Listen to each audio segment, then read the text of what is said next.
නමෝ තස්ස භගවතෝ අරහතෝ සම්මා සම්බුද්දස්ස නමෝ තස්ස භගවතෝ අරහතෝ සම්මා සම්බුද්දස්ස නමෝ තස්ස භගවතෝ අරහතෝ සම්මා සම්බුද්දස්ස ගෞරවනීය ස්වාමීන් වහන්සේලා වර ප්‍රමුඛ මහා සංඝරත්නය අවසරයි. අද අපි කතා කරන්නේ කර්මජ රූප. අපි කතා කරා කර්මජ රූප සම්බන්ධයෙන් නේද? කර්මජ රූප පිළිබඳව හැඳින්වීමක් පාඩම් දෙකක් අපි කරා. ඊයේදී කොහොමද තෘෂ්ණාව හිම කර්මයකට කර්මජ රූප දවන්නට බලපාන ආකාරය කියන එක අපි දීර්ඝව කතා කරා. ඊළඟට අද තියෙන්නේ විශේෂ රූපයක්. දැන් කර්මජ අපි ගත්තොත් එහෙම කර්මජ රූප කියලා කර්මය කියලා කියන්නේ කර්මයකින් තමයි කර්මජ රූප දවන්නේ. ඒතර කර්මය කිය මොනවද? චේතනාව. සිත් කීයක චේතනාද කිව්වේ? සිත් 25ක චේතනා. මොනවද අයින් වෙන කර්ම සිත්? අරූප 4යි මාර්ගසිත 4 චේතනා 4යි වෙනවා. ඒකට ඒවා නූපදවන්නට හේතුත් අපි කතා කරා. රූප විරාග භාවනාව සහ නාම රූප විරාග භාවනාව අනුව තමයි ඒක වෙලා තියෙන්නේ. ඊළඟට කර්මය නිසා උපදවන ධර්ම රූප ගත්ත කීයද? 18ක් කියලා නේද? 18යි. එතකොට ඒ 18න් 9ක් තියෙනවා ඒකාන්ත කර්මජ රූප, 9ක් තියෙනවා අනේකාන්ත කර්මජ රූප. ඒ අනේකාන්ත කර්මජ රූප වලට වැටුනේ මොනවද? අබිනිබ්බෝග 8යි පරිච්ඡේද රූපයයි. අපි ඒවා කතා කරලා ඉවරයි මේ වෙනකොට. නේ දීර්ඝව අපි කතා කරලා ඉවරයි. කලාපයක් ඇතුලේ, ශරීරයක් ඇතුලේ ඒ සතර මහා ධාතු වල බලපෑම කතා කරා. ඒ වගේම වර්ණ, ගන්ධ, රස, ඕජා කියන ඒවා ගැන විශේෂයෙන් කතා කරා. ඕජා රූපය වෙනම දවසක් කරන් අපි කතා කරන්නේ. එතකොට දැන් ඒ ඒකාන්ත කර්මජ රූප වල ගැන අපි කතා කරලා තිබ්බේ නැහැ. මං කියන්නේ රූප අපි හඳුන්වන්නේ ඒ තැන්වල කියලා. පිළිවෙලට රූප ටික හඳුන්වලා ගියා නෙවෙයි. දැන් ඒතර කර්මජ රූප පාඩමේදී ඒකාන්ත කර්මජ රූප වල එනවා අපිට රූප ටිකක්. මොනවද මේ 9? ප්‍රසාද රූප 5යි, හදේ භාව රූප 2යි, හදේ වස්තු රූපයයි, ජීවිතේන්ද්‍රිය රූපයයි. ඒකෙදි මම පටන් ගන්න අනිත් පැත්තෙන් ජීවිතේන්ද්‍රිය රූපයෙන් පටන් ගන්නවා. මොකද හේතුව කර්මජ රූප වල මතක ඇති කර්මජ කලාප වල අනිවාර්යයෙන්ම තියෙන රූප 9ක් තියෙනවා කියන්නේ. අවිනිබ්බෝග 8යි ජීවිතේන්ද්‍රියයි. ජීවිතේන්ද්‍රිය කර්මජ රූප වල අනිවාර්යෙන් තිබිය යුතුයි. ඒ නිසා මේ ජීවිතේන්ද්‍රිය කියන එක කර්මජ රූප අතර තියෙන ඉතාම වැදගත් සහ ප්‍රධානම කියන්න පුළුවන්.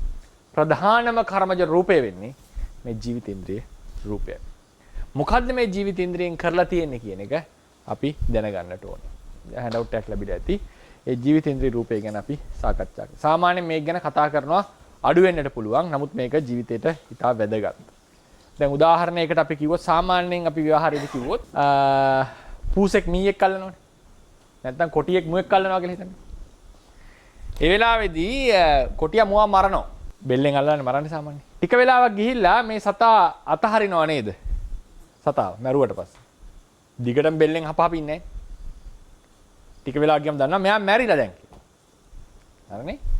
සමහරලාට මේ වැරදින අවස්ථාවක් තියෙනවා. ඔය සමහර මුවෝ එහෙම මැරුණා වගේ බලන් ඉඳලා පැනලා යන අවස්ථා තියෙනවා.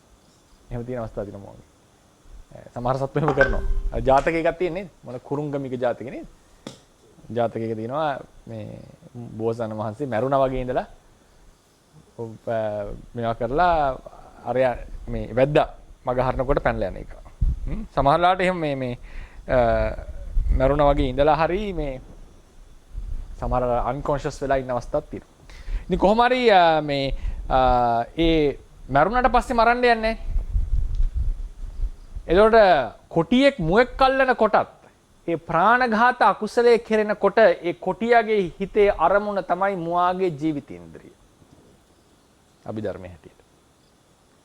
කොටියාගේ හිතේ අරමුණ මුවාගේ ජීවිතේන්ද්‍රිය. කොටියා දන්නේ නැහැ ජීවිතේන්ද්‍රියගේ රූපයක් කියලා නේ. නමුත් උට අරමුණලා තියෙන ජීවිතේන්ද්‍රිය. මොකද්ද මේ ජීවිතේන්ද්‍රිය කියලා කියන්නේ? අපි සාමාන්‍යයෙන් කියනවා පණ කියලා. සාමාන්‍ය විවහාරයෙන් කියනවා පණ කියනවා කියලා. පණ තියනවා පණ නැහැ. නේද? පණ කියනකොට අපිට සාමාන්‍යයෙන් ඉන්නේ හුස්ම ගන්න නැති එක බලන්නේ පණ තියනවද නැද්ද කියන අපි සාමාන්‍යනේ. පණ කියන්නේ හෙල්ලෙන දෙයක් වගේ අපිට දැනෙන්නේ. නෑ ඇත්තටම මෙතන පණ නැත්තම් ජීවිතේන්ද්‍රිය කියලා කියන්නේ දැන් බලන්න ඕනේ අපි ඉස්සලාම ජීවිතේන්ද්‍රිය ඉගෙන ගන්න කලින් මොකද්ද ජීවත් වෙනවා කියලා කියන්නේ. ඒකට පාලියෙන් කියනවා ජීවති කියලා. මේ පාලි වචනය. ජීවත් වීම. ජීවිතේ නේ මං කියන්නේ ජීවත් වීම කියන ක්‍රියාව. ජීවත් වීම කියන එක අපේ ධර්මයේ හඳුන්වන්නේ නතර වෙන්නේ නැතුව අඛණ්ඩව පවතිනවා. නතර වෙන්නේ නැතුව අඛණ්ඩව පවතින හැම දෙයක්ම නෙවෙයි. හැම දෙයක්ම නෙවෙයි. ජනක ප්‍රත්‍ය නැති කල්හි ප්‍රධාන ජනක ප්‍රත්‍ය නැති කල්හිත් ඵලයට પરම්පරා වශයෙන් දිගින් දිගට පවතින්නට පුළුවන් නම් මේ පැවැත්මට කියනවා ජීවත් වීම කියලා. ජනක ප්‍රත්‍ය කියන්නේ උපදවන හේතුව, ප්‍රධාන උපදවන හේතුව නැති කල්හිත් ඵලයට પરම්පරා වශයෙන් පවතිනවා. ඒකට කියනවා ජීවත් වෙනවා. හොඳම උදාහරණයක් ගන්න. සාකේ. බීජේනේ ජනක හේතුවනේ. පැල කරලා ටික වෙලාවකින් බීජේ නැහැනේ. දැන් අඹ ගහක් හැරුවොත් අපිට අඹ ඇටයක් හම්බ වෙන්නේ නැහැ පොළවේනේ. ඒක නැති වෙලා ගිහින්. හැබැයි හටගත්තේ අඹ ඇටයකින්ම නේද? ඒ ජනක ඵලය නැති කල් ජනක හේතුව නැති කල් හිත ඵල પરම්පරාව දිගින් දිගට පවතිනවා නම් මේකට කියනවා ජීවත් වීම කියලා. මේකට කියනවා ජීවත් වීම කියලා. සත්ව సంతානවලත් ඒ වගේ ජීවත් වීමක් තියෙනවා. අඹ ගහකට උනේ අඹ බීජය නැති වුණත් වැස්ස පස වගේ හේතු සාධක නිසා මේක දිගින් දිගට පවතිනවා. සත්ව సంతානවල මොකක් නිසාද? සත්වයාගේ ප්‍රධානම ජනක හේතුව මොකද්ද? කීප සැරයක් අපි කිය දෙනවා. මං කියන්නම් කීප. ආහාරයද, කර්මයද, හිතද, රූපයද මොකද්ද? කර්මය. තේරවාදයේ හැටියට සත්වයානු කර්මයේ නිර්මාණයක් නේ. කර්මයෙන් ඉපදිලා, කර්ම නිසා පැවතිලා, අවසන් වෙන්නේ කර්ම විපාක සිතකින්. නාම රූප දෙකත් අත්‍යවශ්‍ය සාධක. හැබැයි හැම භවයකම නාම රූප දෙකම තියෙනවද? නෑ. නාමයේ විතරක් තියෙන බවක් තියෙනවා, රූපේ විතරක් තියෙන බවක් තියෙනවා, නාම රූප දෙකම තියෙන බව බොහෝ ගන්නක් තියෙනවා. ඉතින් නාම රූප දෙක අත්‍යවශ්‍යයි. නාමයේ රූපේ දෙකම නැත්තම් ඉතින් සත්‍යයක් නෙමෙයිනේ. හැබැයි මේක හැමෝටම වළංගු ප්‍රධානම දේ කර්මය. කර්මයක ප්‍රතිඵලයක් සත්වයක. කර්මය නැතුව සත්වය ගැන කතා කරන්න බෑ. ඒ නිසායි කියන්නේ විදර්ශනා වඩන යෝගියා කර්මයේ තේරුම් ගත යුතුයි. ඒ වගේම මේක හරි ලස්සන පාඩමක් කර්මය කියලා කියන්නේ. ඒක පුළුවන් ද සාමාන්‍යයෙන් තේරුම් ගන්න එක ගැන හිතන්න ඕනේ අනිවාර්යෙන් හිතිය යුතුයි. අනිවාර්යෙන් දැනගත යුතුයි යම් පමණකට. නැත්තම් නිවන් දැකීමක් කියලා ගන්නෑ. ඒක තේරුම් ගත යුතුයි. විදර්ශනාවේදී තියෙන ප්‍රධානම කෘත්‍ය දෙක ආරම්භක අවස්ථාවේදී දෘෂ්ටි යටපත් කිරීමයි කර්මාදී පිළිබඳ තියෙන සැක දුරු කිරීමයි. ditthi විචිකිච්ඡා දෙක දුරු කිරීම තමයි මහත්ම අමාරුම දේ මුලින්ම. විදර්ශනාදී මුලින්ම මාර්ගයෙන් ප්‍රහාණය වෙන්නේ ඒ දෙකනේ ditthi විචිකිච්ඡානේ. ඉතින් කර්මය තමයි සත්වයාගේ මූලිකම સિદ્ધාන්තය. මූලිකම හේතුව.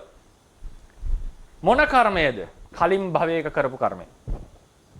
මේ භවයේ කර්මයෙන් මේ භවය උපදිනවා කියලා ගන්න එක වෙන්න බෑනේ. ඉතින් මැරිලා උපදින්න එපා. කලින් භවයක කරපු කර්මය තමයි ප්‍රධානම හේතුව. දැන් අඹ ඇටේ පැල කරාම ගහ හැදෙනකොට අඹ බීජේ නැහැ වගේ. අපි කලින් භවයේ කරපු කර්මය මේ අපි අලුතෙන් උපදිනකොට තියෙනවද? කර්මය නිරුද්ධයි නේද? කර්ම ශක්තියක් කියලා එකක් තියෙනවා. ඒක ප්‍රශ්නයක් නෙමෙයි. කර්මය නිරුද්ධයි. පරමාර්ථ ධර්ම වශයෙන් දෙයක් නැහැ. හැබැයි මේ කර්මය නිසා අපි ජීවත් වෙනවා. අපි කියව කර්මය තමයි ජීවනාලය. අපි කියනවා ලයිෆ් බ්ලඩ්. මොකද කියන්නේ ජීව රුධිරය. මොකද කියන්නේ ගෙනියන දේ ඉන්ධනය තමයි කර්මය කියලා කියන්නේ. හැබැයි මේ කර්මය නැහැ දැන්. ඒ කර්මය හේතු කරගෙන පවතිනවා. බීජේ නැති කලෙහි ගස පවතින්නේ පස්, පොහොර, වතුර, හිරේලිය ආදී නිසා මෙන් කර්මය නැති කලෙහි සත්වයා දිගින් දිගට පවතින්නට අර විශේෂ උපකාරක දෙයක් අවශ්‍යයි. බීජේ නැති කල්හි ගස පවතින්නේ හිරේලිය, පොහොර, ජලය ආදී නිසා වගේ කර්මය නැති කලෙහි කර්මයෙන් හටගත් ජීවිතයේ දිගින් දිගට පවත්වන්නට විශේෂ දෙයක් ඕනේ. ඒක තමයි ජීවිතින්ද්‍රිය කියන්නේ. පැහැදිලි? හරිනේ? නැවත කියන්නම්. දැන් කරුණු කීපයක් කියමුන එකපාර. ජීවත් වෙනවා යන කුමක්ද? ධර්ම પરම්පරාවක දිගින් දිගට පැවැත්මක්. සම්පූර්ණය ප්‍රකාශනය. ජනක හේතුව නැතිකල් හිත් ඵල પરම්පරාව දිගින් දිගට පවතී නම් මේකට කියනවා ජීවත් වීම කියලා. උදාහරණය ගත්තේ අඹ බීජයක් පැල කරලා අඹ ගහක් වැඩි වෙනවා. අඹ බීජේ නැහැ. නමුත් වතුර, හිළුවෙරිය, පොහොර, පිරුවෙලිය, පොහොර, වාතය ආදී නිසා අඹ බීජේ අඹ පැලේ දිගින් දිගට පවතිනවා. ඒ වෙලාවේදී වතුර, හිරුවෙලිය, පොහොර ආදී කරන දේ මොකද්ද? මේක දිගින් දිගට පවත්වනවා. ඒක කියන අනුපාලනය කියලා. ඒ වචනේ ඉගෙන ගන්න. අනුපාලනය. මේක මුරුදු දෙලා නෑ නේ. කියන්නේ මල් පාලනය. අනුපාලනය. අනුපාලනය කියන්නේ පාලනය කරනවා කියන එක නෙමෙයි. රක්ෂා පාලනය කියන එකේ තේරුම රක්ෂා කරනවා කියන්නේ පාලේති කියන්නේ නේ. සාමාන්‍යයෙන් පාලියෙන් පාලේති කියලා කියන්නේ රක්ෂා කරනවා. ඒකට දිගින් ඒ කියන්නේ දිගින් දිගට පවතින්නට අවස්ථාව සලසා දෙනවා කියන එකයි. නිරුද්ධ වෙන්න දෙන්නේ නැහැ. ඒ නිසා අඹ බීජය නැති වුණත් අඹ ගහ දිගින් දිගට පවතිනවා පොහොර, වතුර, වාතය ආදී නිසා. ඒ වගේ කර්මය නිරුද්ධ වුණත් කර්මයෙන් ජනිත වෙච්ච సంతානය දිගින් දිගට පවතින්නට විශේෂ දෙයක උපකාරය අවශ්‍යයි. ඒ දේ තමයි ඒ උපකාර කරන රූපය තමයි ජීවිතින්ද්‍රිය රූපය. ජීවත් වීමට ඒ දෙන දෙය, ඒ අවශ්‍යතාවය, ඒකට කියනවා ඇත්තටම ජීවත් වීම සිදුවන්නේ කවරෙක් නිසාද? ඒකට කියනවා ජීවිතය කියලා. ජීවත් වීමට හේතුව.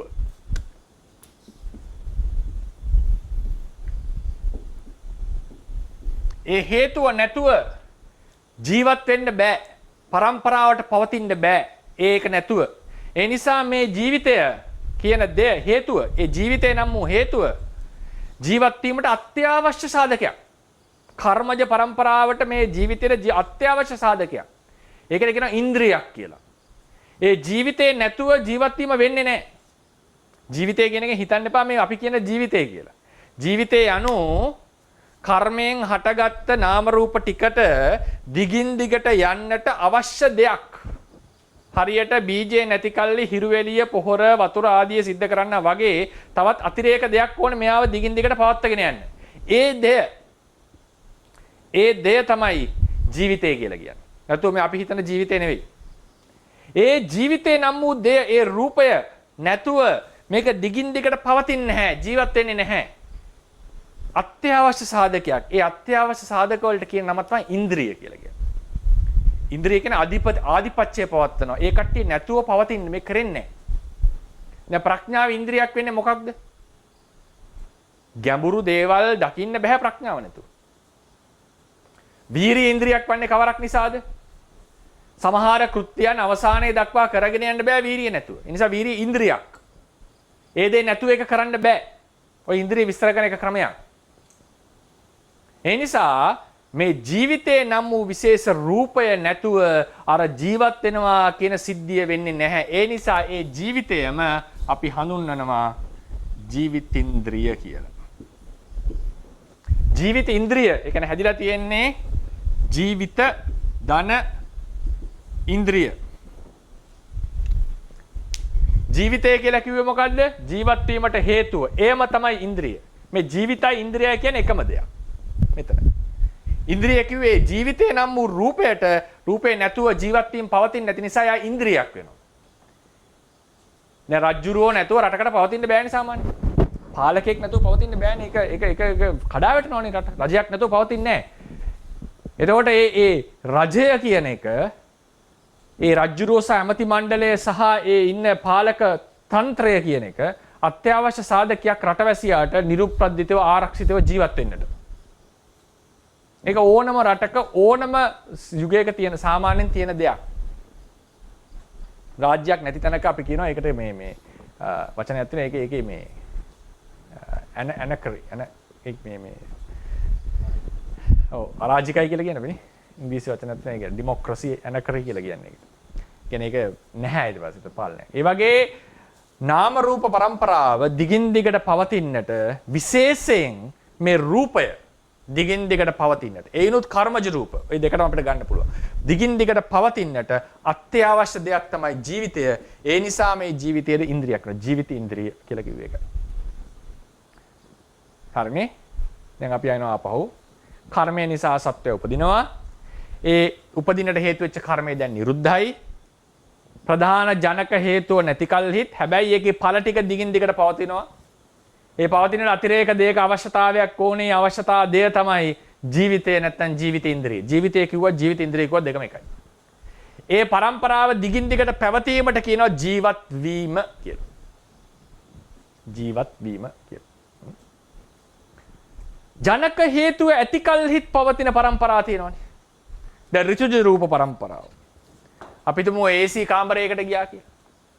AC එක ඕෆ් කරත් සීතල වෙන්නේ නැහැ නේද? එහෙනම් AC ඕනේ නැහැ නේද? AC ඒ සීත තේජෝ ධාතුව තියෙනකන් තමයි මේක සීතල වෙන්නේ. ඒක නැති වෙනකොට හීටරේ ඔන් කරොත් එහෙම රත් වෙනවා. එතකොට මේ හටගත්ත උෂ්ණ රූප කලාප, සීත රූප කලාප පැවතියේ අර තේජෝ ධාතුව පවතින තාක්කල්. ඒ කියන්නේ හේතුව විද්‍යමාන කල්හිම ඵලේ පවතිනවා. AC එක ඕෆ් කරාම ටික වෙලාවකින් මේ ඵල પરම්පරාව ටික වෙලාවකින් නතර වෙනවා. වැඩි කල් තියෙන්නේ. ආහාරජ සන්තතියක් බලන්න. මේක ඍතුජ සන්තතිය. ආහාරජ සන්තතියක් බලන්න. යම් කිසි ආහාරයක් ගත්තා නම් ඒ ආහාරයේ තියෙන ඕජා රූපයෙන් උපදවන රූප પરම්පරාවනේ ආහාරජ සන්තතිය කියුවේ අපි. මතකද නේද? යම් කිසි ආහාරයක් ගත්තා නම් ඒ ආහාරයේ තියෙන ඕජා රූපයෙන් උපදවන රූප ටික ආහාරජ සන්තතියක් කියලා කිව්වා. ඒ ආහාරයේ ඕජා ටික ඉවරුණාමත් ආහාරජ සන්තතිය තියෙනවද? නෑනේ. චිත්තජ සන්තතිය. චිත්තජ වීති චිත්තජ සන්තතිය. වීති සිත් ටිකක් පහළ වෙනකොට ඒකෙන් චිත්තජ රූප ටිකක් උපද්දවනවා. වීති සිත් ඉවරුණාමත් ඒව උපද්දනවද? නෑ. චිත්තජ වීති චිත්තජ සන්තතිය, ඍතුජ සන්තතිය, ඊට පස්සේ ආහාරජ සන්තතිය, වීති මුක්ත සිත්වල තියෙන ඒවත් ඒ ඔක්කොම ගත්තම මේවා වල හේතු ඇති කල්ලි තමයි ඵල પરම්පරාව පවතින්නේ. හේතු නැති වෙනකොට මේක නැති වෙනවා. හැබැයි කර්මජ પરම්පරාව එහෙම නැහැ. පරමාර්ථ වශයෙන් මේක නිරුද්ධයි. පරමත්ත ජාතික ලෙස පවතින එක වෙනම කතාවක්. පරමාර්ථ ධර්ම ලෙස නෑ මෙයා. ඒ නැති කල්හිත් ඒකේ ඵල પરම්පරාව දිගින් දිගට පවතිනවා. ඒක සඳහා අතිරේක දෙයක් ඕනේ උදව්වට. ඒ දේ තමයි ජීවිත ඉන්ද්‍රිය කියලා කියන්නේ. ඒ දේ තමයි ජීවිත ඉන්ද්‍රිය කියන්නේ. ඒ නිසා ඍතුජ රූප પરම්පරා, ආහාරජ රූප પરම්පරා, ඍතුජ සන්තතිය, ආහාරජ සන්තතිය, චිත්තජ සන්තතිය ජීවත් වෙනවා කියන විවහාරයට යන්නේ නැත. ඒවා ජීවති කියලා කියන්නේ නැහැ. ජීවති කියලා කියන්නේ කර්මජ සන්තතියයි. කර්මජ සන්තතියයි. මම මතක් කරන්නට ඕනේ. ඍතුජ සන්තති වර්ග දෙකක් තියෙනවා. ඍතුජ සන්තති වර්ග දෙකක් තියෙනවා. දැන් උදාහරණයක් උපමාව ගෙනාවේ මොකද්ද? ගහනේ උපමාව ගෙනාවේ. ගහේ බීජේ නැති කල්හි પરම්පරාව තියෙනවා. ඍතුජ પરම්පරාවන්නේ මේ කියන්නේ. ඒ නිසා මම මෙතන විශේෂයෙන් ගන්නේ උතු සමාගමේ උතු කියන එක. මේක ඍතුජ પરම්පරාව අපි කතා කරන්නේ. ඒකට කියන්නේ උතු සමාගමේ උතු.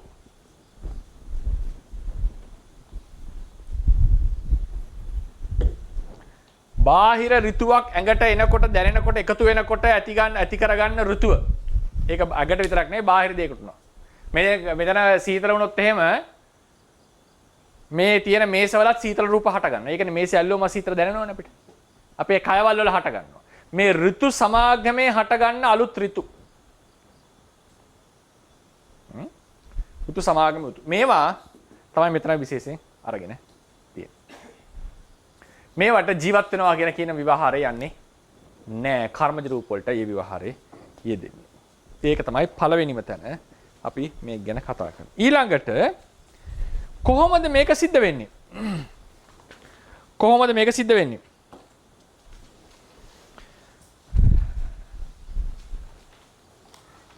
ජීවිතේන්ද්‍රිය රූපය හට ගන්නවා කර්මජ කලාපවල. ඒකට කොහොම නේද අපි කර්මජ කලාපවල කොහොම නේද කර්මජ අවිනිබ්බෝග ටික. මොකද්ද කර්මජ අවිනිබ්බෝග කියලා කිව්වේ? හැම කර්මජ කලාපයකම පහළ වෙන රූප ටිකනේ.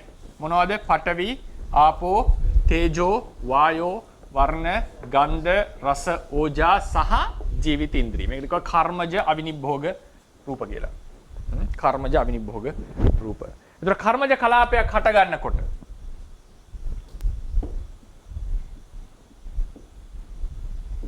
මේකේ තියෙනවා අපි කියමු සතර මහා ධාතු වර්ණ ගන්ධ රස ඕජා ජීවිතේන්ද්‍රිය. ඊට මේක පවතින හැටි. මේ මුළු දේම උපදවන්නේ කර්මයෙන්. එතන පොඩි විසඳ ගන්න අමාරු තැනක් තියෙනවා. ඒක පොඩ්ඩක් පැහැදිලි කරන්න. විසඳලා දෙන්න නම් බැරි වෙයි. නමුත් ඒකේ හිතන්න පොඩි පැත්තක් තියෙනවා. දැන් මේ කර්මජ කලාපයක් උපදවනවා කර්මයක් විසින්.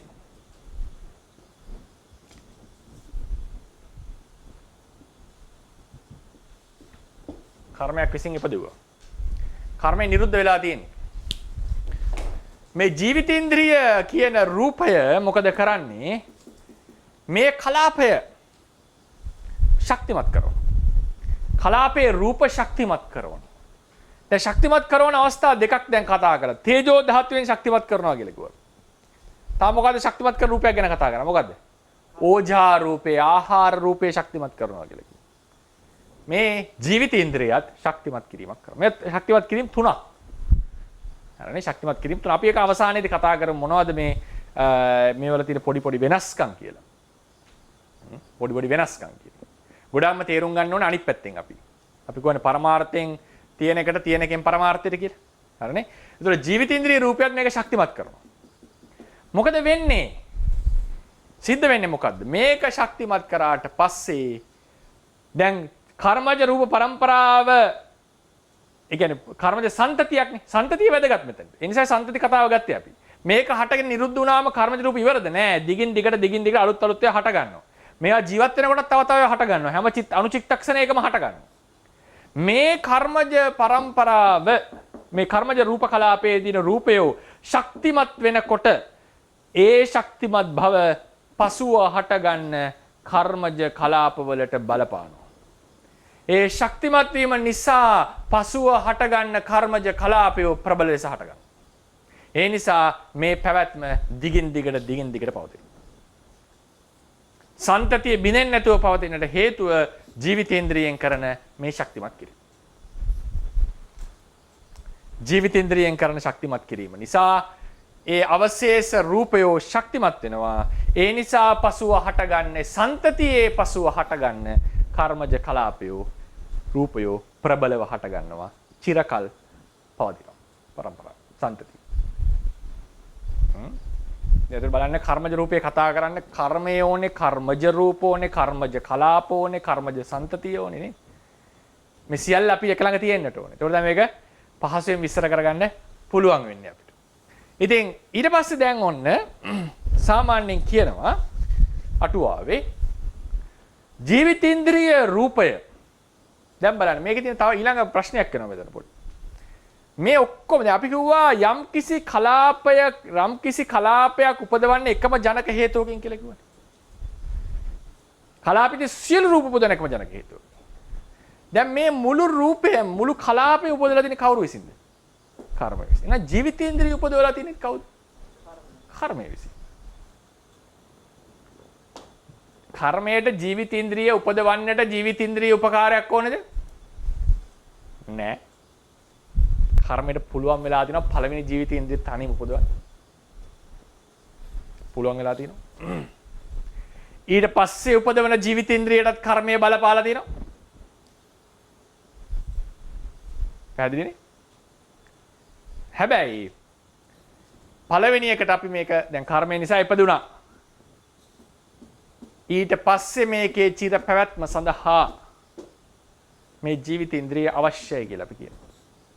මේක විස්තර කරලා නෑ ධර්මයේ. ගම්ම වෙන අදහසක් තමයි. මොකද්ද ඒ ගම්ම වෙන්න ඕනේ? දැන් මේක උපදවන්න පුළුවන් නම් කර්මයට. ඇයි ඊළඟ කලාපේ උපදවන්න බැරි? ඇයි ඊළඟ කලාපේ උපදවන්න බැරි? කර්මයට ජීවිතේන්ද්‍රිය නැතුව කර්මයට විතරක් මේක කරගෙන යන්න බැරිද? හිතන්න පුළුවන් නේද? දැන් අර අබාටේ කතාවල වෙනස්නේ මේකද? දැන් කර්මය ඇවිල්ලා තියෙනවා. අඹ ඇටේ නිසා නෙවෙයි වතුර ඇති උනේ. අඹ ඇටේ නිසා නෙවෙයි පොළොව ඇති උනේ. අඹ ඇටේ නිසා නෙවෙයි වාතය තිබුණේ. ඒක වෙනම ධර්ම ටිකක්.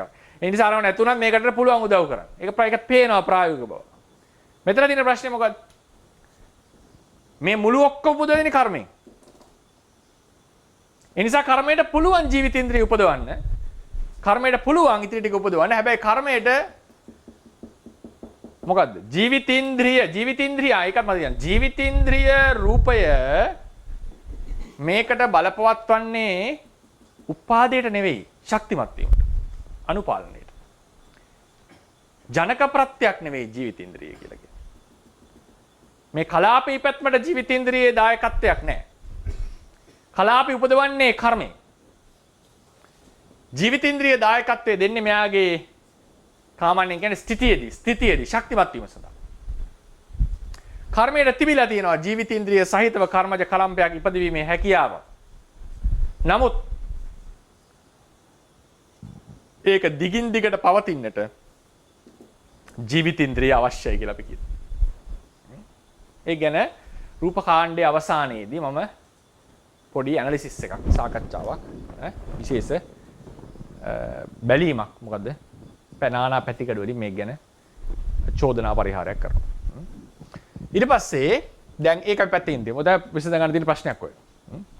දැන් මෙතනට එනවා. කොහොමද අටුවාව කියන ජීවිතේන්ද්‍රිය සහජාත කලා රූපවලට උපකාර කරන්නේ ඔවුන්ගේත් උපකාර ලැබෙමින්. රූප කලාපයක තියෙන ප්‍රධානම රූප ටික මොනවද? සතර මහා ධාතු. ඒ සතර මහා ධාතු වලින් ප්‍රධානම රූපීමේ ගතියට සාධකයේ මොකද්ද? පඨවි. ඒ ධාතු කලාපේ ශක්තිමත් කරන්නේ කවුද? තේජෝ. විසිරෙන දෙන්න තෝ අල්ලගන්නේ කවුද? ආපෝ. හැකිලෙන දෙන්න තෝ පුම්බෝලා තියෙන කවුද? වායු. මේක ටික හැමෝටම අත්‍යවශ්‍යයි කලාපේට. ජීවිතේන්ද්‍රිය රූපයටත් මේ ටික ඕනේ. ජීවිතේන්ද්‍රිය මේ කලාපේ පවතින කවුරු ඇසුරු කරන්ද හිතන්නේ? පඨවි ඇසුරු කරන්නේ. එයාව ශක්තිමත් කරන්නේ කවුද? මනාකොට තේජෝ ක්‍රියාත්මක වෙන්න තේජෝ. එයා විසිරෙන දෙන්න තෝ බඳවලා තියෙන්නේ කවුද? ආපෝ. එයාට හැකිලෙන දෙන්න තෝ පුම්බලා තියෙන්නේ කවුද? වායෝ. එයාව නරිෂ් කරන්නේ නිකන් අර කියන්නේ මොනවද? පෝෂණය කරනවා වගේ ශක්තිමත් කරන්නේ ඕජාව. වර්ණ ගන්ධ රස වලින් ප්‍රයෝජනයක් තියනවද කලාපෙට? නැහැ. අපි කතා කරලා තින්නේ මේවා. වර්ණ ගන්ධ රස වලින් කිසිදු ප්‍රයෝජනයක් නැහැ කලාපෙට. මේ වගේ රූප පහකින් උපකාර ලැබමින් ජීවිතේන්ද්‍රිය අර කට්ටියට උපකාර කරනවා. උපකාර ලැබමින් උපකාර කරනවා. හැබැයි ඒක අඤ්ඤමඤ්ඤ ප්‍රත්‍යය යටතට වැටිලා නැහැ නේ. බලන්න කල්පනා කරලා ජීවිතේන්ද්‍රිය කියන එක අඤ්ඤමඤ්ඤ ප්‍රත්‍යයට වැටෙනවද?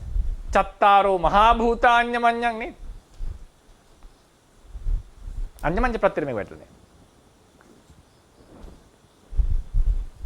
අඤ්ඤමඤ්ඤ ප්‍රත්‍යයට වැටෙන්නේ නැහැ. ඒකට හේතුවක් අපි ගමු පස්සේ මොකක්ද කියලා. දැන් ජීවිතේන්ද්‍රිය මෙයාට උදව් කරනවා. මේ කට්ටියගේ 5 දිනකින් උදව් ලබාගෙන මුළු කලාපෙටම උදව් කරනවා. මොකද්ද ඒ උදව්ව? ජීවිතේන්ද්‍රිය කරනවා අමුතු ලයිව් බවක් ඇතික. ලයිව් බවක් කියලා කියන්නේ යාව ශක්තිමත් කරනවා. ඒ ශක්තිමත් කිරීම නිසා මොකද වුනේ?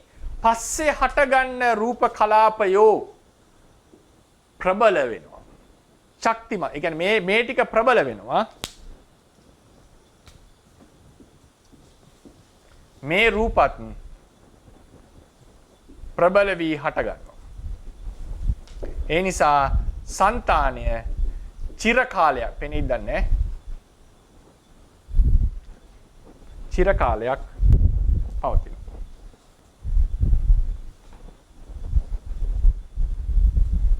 ප්‍රබලව හටගනී අලුත් රූප චිරකල් පවතී.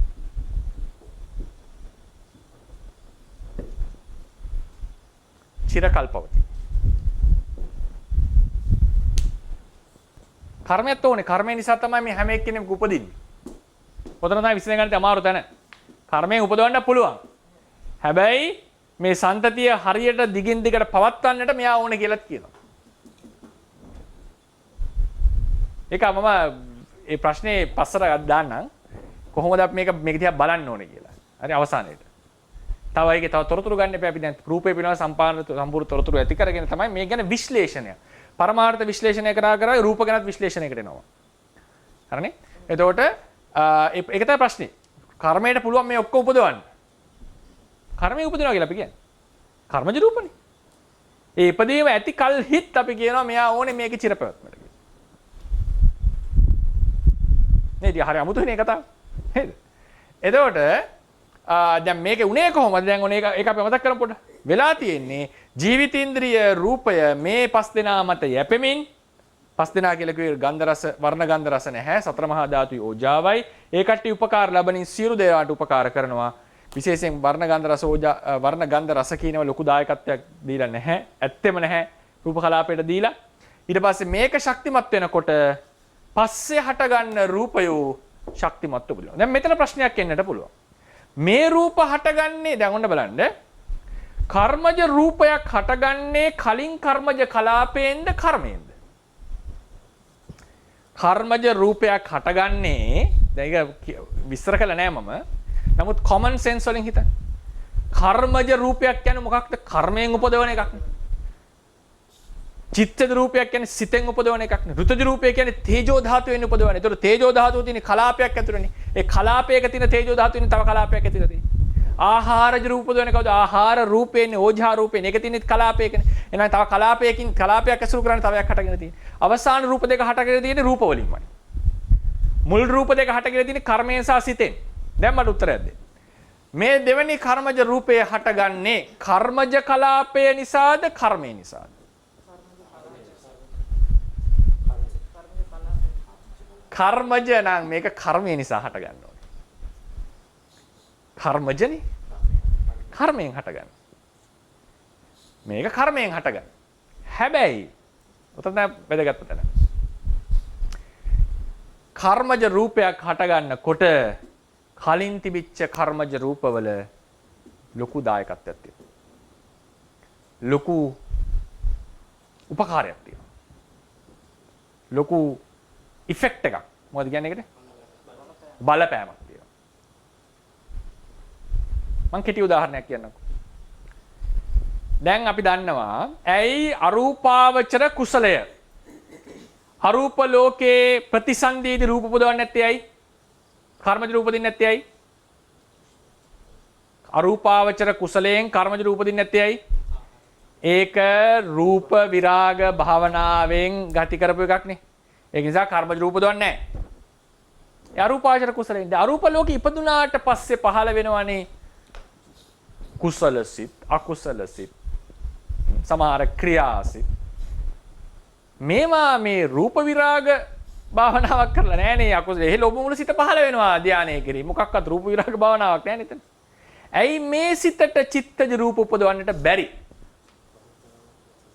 ඔව්. මොන પરම්පරාවද? අන්න හරි කර්මජ සන්තතියක් නැති නිසා කලින් ඉඳන් එන කර්මජ සන්තතියක් තියෙන්නට ඕනේ චිත්තජ රූප හට ගන්නට. මේකෙන් මොකද්ද මේ කියන්නේ? අපි කිව්වනේ ප්‍රධාන ජනක ප්‍රත්‍ය හතරක්. ඒ වුණාට තවත් ප්‍රත්‍ය තියෙන්න ඕනේ මේකට. චිත්තජ රූප උපදින්නේ නැත්තේ අරූප ලෝකේ. සමහර සූම් එකට ඇහෙන්නේ නැති වෙයි. චිත්තජ රූප කියන්නම් ඒක අපෝ. චිත්තජ රූප අරූප ලෝකේ උපදින්නේ නැත්තේ ඇයි? ඒ පසුසිත වලින් ඒ තක්වා මුලින් ඉඳන් පැවතෙන කර්මජ රූප සන්තතියක් නැති නිසා කර්මජ රූප සන්තතියක් නැති නිසා ඒ නිසා හටක් චිත්ත රූපේ හටගන්නේ සිතෙන් නමුත් කර්මජ සන්තතියේ බලපෑමක් තියෙනවා දැන් මේවා එකතු කරගන්න වෙනවා අපි රූපය ගැන හිතනකොට මේ එකතු කරා ඒකයි මම කිව්වේ නිතරම මේ රූප කලාප කියන එක අරගෙන මේ දෙකේ කිසි සම්බන්ධයක් නැති වෙනම නිකන් මේ ගල්ගෙඩි දෙයක් වගේ හිතන්න එපා මේකේ කිසිම සම්බන්ධයක් නැහැ කියලා. මෙටල් ගොඩක තියෙන මේවා එකිනෙකට සම්බන්ධ නැහැනේ මෙටල් ගොඩ. ඒ වගේ එකක් නෙවෙයි මේ රූප කලාප කියලා කියන්නේ. කලින් එකේ සම්බන්ධය තියෙනවා පස්සේ හටගන්න එකට.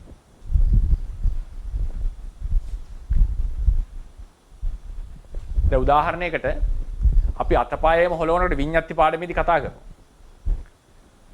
වායු ධාතු ගොඩක් එකතු වෙන්නට ඕන. හැබැයි චිත්තක්ෂණ 17කින් එකට නැති වෙනවා. කලින් හටගත්තා නැති වෙලා පස්සේ හටගත්ත අයට කලින් අයගේ බලය එකතු වෙනවා.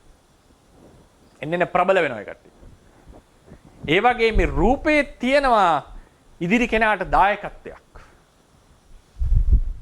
ඒ නිසා මේ කර්මජ රූප මේ බලවත් වෙච්ච මේ ජීවිතේන්ද්‍රිය නිසා බලවත් වෙච්ච රූපයේ බලපෑමට ලක් වෙනවා මේ දෙවෙනි කර්මජ රූපය.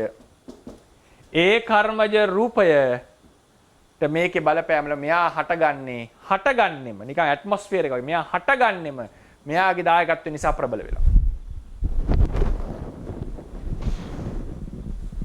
ඒ නිසා પરම්පරාව දිගින් දිගට පවතින පටන් ගන්නවා. හැබැයි මේක දැන් ඊතර අහන්න පුළුවන් ඉතින් මේක දිගින් දිගටම යයි නෑ. මෙයා අවසන් වෙන ඕනේ දවසක.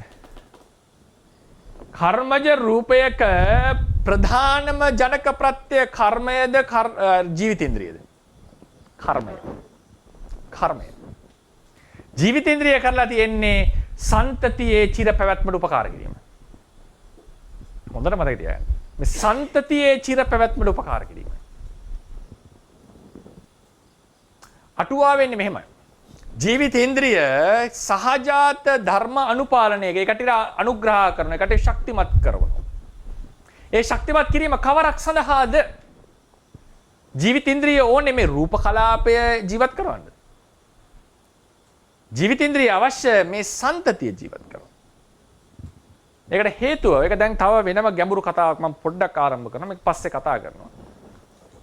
මේවා ඉදිරියට කතා කරලා තියෙන එක ඉදිරියේ බය වෙන්න එපා. මේවා දීර්ඝව කතා කරනවා. යම් කිසි ධර්මයක් හටගත්තා නම් ඔය ක්‍රම දෙකකට අපි එනවා. යම් කිසි ධර්මයක් හටගත්තා නම් ඒ හටගත්ත ධර්මය යම් කිසි ක්‍රමයකට පැවතිලා නිරුද්ධ වෙනවනේ. ඒ නිරුද්ධ වෙන අතරතුරේදී වළක්වන්න පුළුවන් මොකක් හරි හේතුවක් නිසා. හටගත්තා නම් ඒක ස්වභාවයෙන්ම තිබිලා නිරුද්ධ වෙනවා. ඒක හැටි. ඒවා නියම.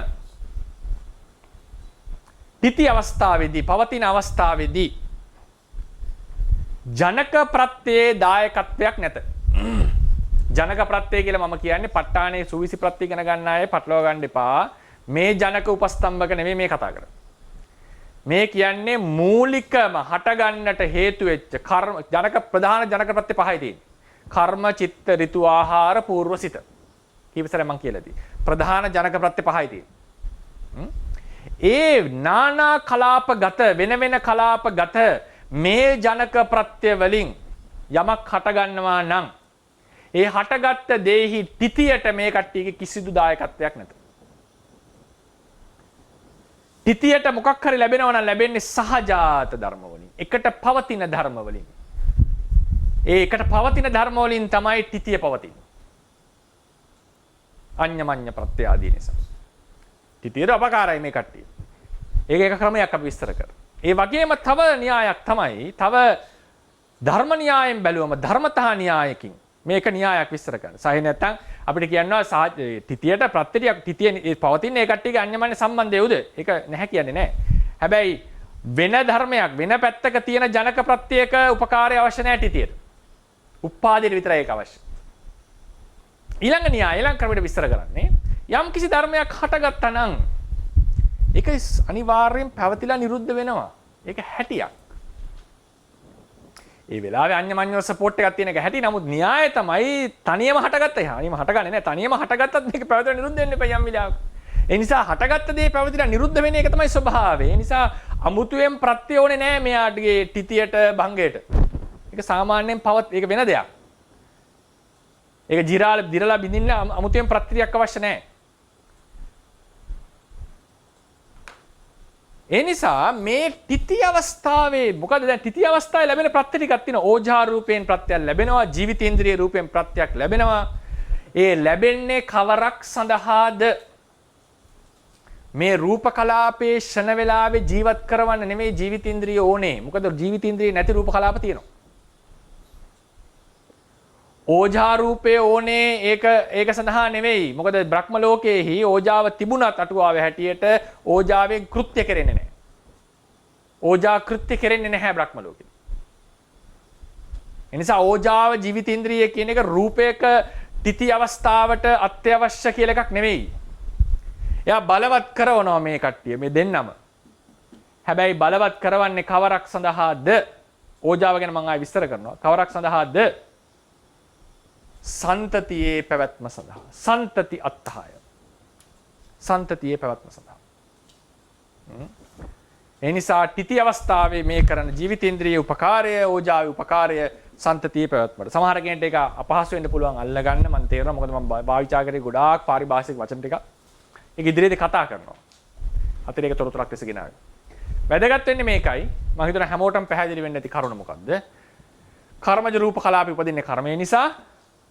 ඒකේ තියෙන ජීවිතේන්ද්‍රිය සතර මහා ධාතු සහ ඕජා රූපේ උපකාරය ලැබමින් පවතිනවා.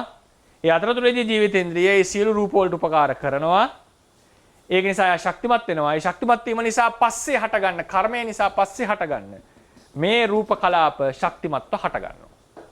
ඒක චිර කාලයක් පැවැත්වීම සඳහා තමයි ජීවිතේන්ද්‍රිය අවශ්‍ය. තේජෝ ක්‍රියාත්මක වෙන්න තේජෝ. එයා විසිරෙන්න දෙන්න තු බඳවල තියෙන්නේ කවුද? ආපෝ. එයාට හැකිලෙන්න දෙන්න තු පුම්බල තියෙන්නේ කවුද? වායෝ. එයාව නරිෂ් කරන්නේ නිකන් අර කියන්නේ මොනවද? පෝෂණය කරනවා වගේ ශක්තිමත් කරන්නේ ඕජාව. වර්ණ ගන්ධ රස වලින් ප්‍රයෝජනයක් තියනවද කලාපෙට? නැහැ. අපි කතා කරලා තින්නේ මේවා. වර්ණ ගන්ධ රස වලින් කිසිදු ප්‍රයෝජනයක් නැහැ කලාපෙට. මේ වගේ රූප පහකින් උපකාර ලැබමින් ජීවිතේන්ද්‍රිය අර කට්ටියට උපකාර කරනවා. උපකාර ලැබමින් උපකාර කරනවා. හැබැයි ඒක අඤ්ඤමඤ්ඤ ප්‍රත්‍යය යටතට වැටිලා නැහැ නේ. බලන්න කල්පනා කරලා ජීවිතේන්ද්‍රිය කියන එක අඤ්ඤමඤ්ඤ ප්‍රත්‍යයට වැටෙනවද? චත්තාරෝ මහා භූතාඤ්ඤමඤ්ඤං නේ. අඤ්ඤමඤ්ඤ ප්‍රත්‍යයට මේක වැටෙලා නැහැ. අඤ්ඤමඤ්ඤ ප්‍රත්‍යයට වැටෙලා නැහැ.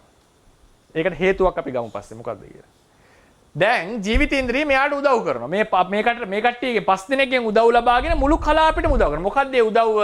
ජීවිතේන්ද්‍රිය කරනවා අමුතු ලයිව් බවක් ඇති කර. ලයිව් බවක් කියලා කියන්නේ යාව ශක්තිමත් කරනවා. ඒ ශක්තිමත් කිරීම නිසා මොකද වුනේ? පස්සේ හටගන්න රූප කලාපයෝ ප්‍රබල වෙනවා. ශක්තිමත්. ඒ කියන්නේ මේ ටික ප්‍රබල වෙනවා. මේ රූපත් ප්‍රබල වී හටගන්නවා. ඒ නිසා సంతානය චිර කාලයක් පෙනී දන්නේ චිර කාලයක් පවතින. අතු පාට පෙන්නේ නැති ඉඳලානේ. කළු පල්ලි.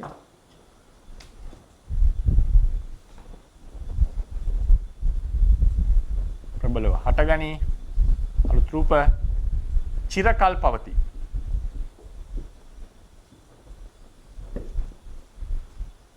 චිරකල් පවතී. කර්මයක් ඕනේ. කර්මය නිසා තමයි මේ හැම එක්කෙනෙක් උපදින්නේ. ඔතන තමයි විශ්ලේෂණය කරන්න අමාරු තැන. කර්මයෙන් උපදවන්න පුළුවන්. හැබැයි මේ සන්තතිය හරියට දිගින් දිගට පවත්වන්නට මෙයා ඕනේ කියලාත් කියනවා. ඒක මම මේ ප්‍රශ්නේ පස්සට දාන්නම්. කොහොමද අපි මේක දිහා බලන්න ඕනේ කියලා. හරි අවසානයේට. තව ඒකේ තව තොරතුරු ගන්න එපා. අපි දැන් රූපේ පිළිබඳ සම්පූර්ණ තොරතුරු ඇති කරගෙන තමයි මේ ගැන විශ්ලේෂණය. පරමාර්ථ විශ්ලේෂණය කරා රූප ගැනත් විශ්ලේෂණයකට එනවා. හරිනේ? එතකොට ඒක තමයි ප්‍රශ්නේ. කර්මයට පුළුවන් මේ ඔක්කොම උපදවන්න. කර්මය උපදිනවා කියලා අපි කියන්නේ. කර්මජ රූපනේ.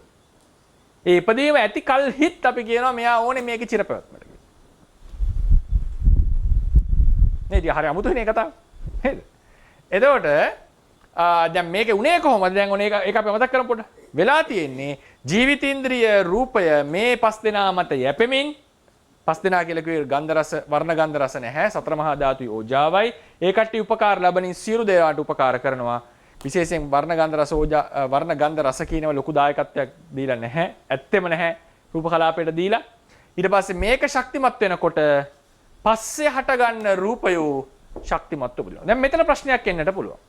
මේ රූප හටගන්නේ දැන් ඔන්න බලන්න. කර්මජ රූපයක් හටගන්නේ කලින් කර්මජ කලාපයෙන්ද කර්මයෙන්ද? කර්මජ රූපයක් හටගන්නේ දැන් ඒක විස්තර කළා නෑ මම. නමුත් common sense වලින් හිතන්න. කර්මජ රූපයක් කියන්නේ මොකක්ද? කර්මයෙන් උපදවන එකක්. චිත්තජ රූපයක් කියන්නේ සිතෙන් උපදවන එකක් නේ. ඍතුජ රූපය කියන්නේ තේජෝ ධාතුවෙන් උපදවන. ඒතර තේජෝ ධාතුවේ තියෙන කලාපයක් ඇතුළේනේ. ඒ කලාපයක තියෙන තේජෝ ධාතුවෙන් තව කලාපයක් ඇතුළේ තියෙන්නේ. ආහාරජ රූප උපදවන කවුද? ආහාර රූපේනේ ඕජා රූපේනේ. ඒක තියෙන්නේ කලාපයකනේ. එහෙනම් තව කලාපයකින් කලාපයක් ඇසුරු කරන්නේ තව එකක් හටගෙන තියෙන්නේ. අවසාන රූප දෙක හටගෙන තියෙන්නේ රූප වලින්මයි. මුල් රූප දෙක හටගෙන තියෙන්නේ කර්මයෙන් සහ සිතෙන්. දැන් මට උත්තරයක් දෙන්න. මේ දෙවෙනි කර්මජ රූපය හටගන්නේ කර්මජ කලාපය නිසාද කර්මය නිසාද?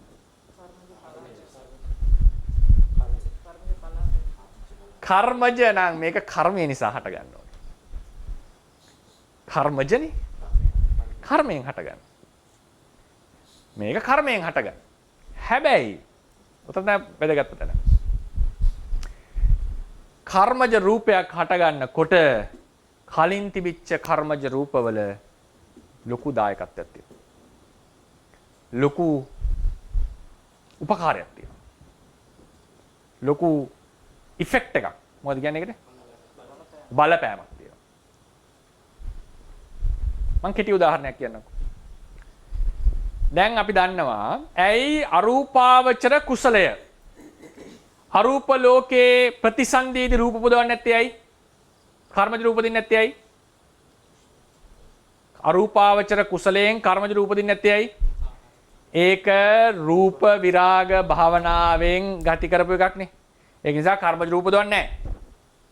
ඒ අරූපාවචර කුසලෙන්. අරූප ලෝකෙ ඉපදුනාට පස්සේ පහළ වෙනවනේ කුසල සිත්, අකුසල සිත්, සමහර ක්‍රියාසිත.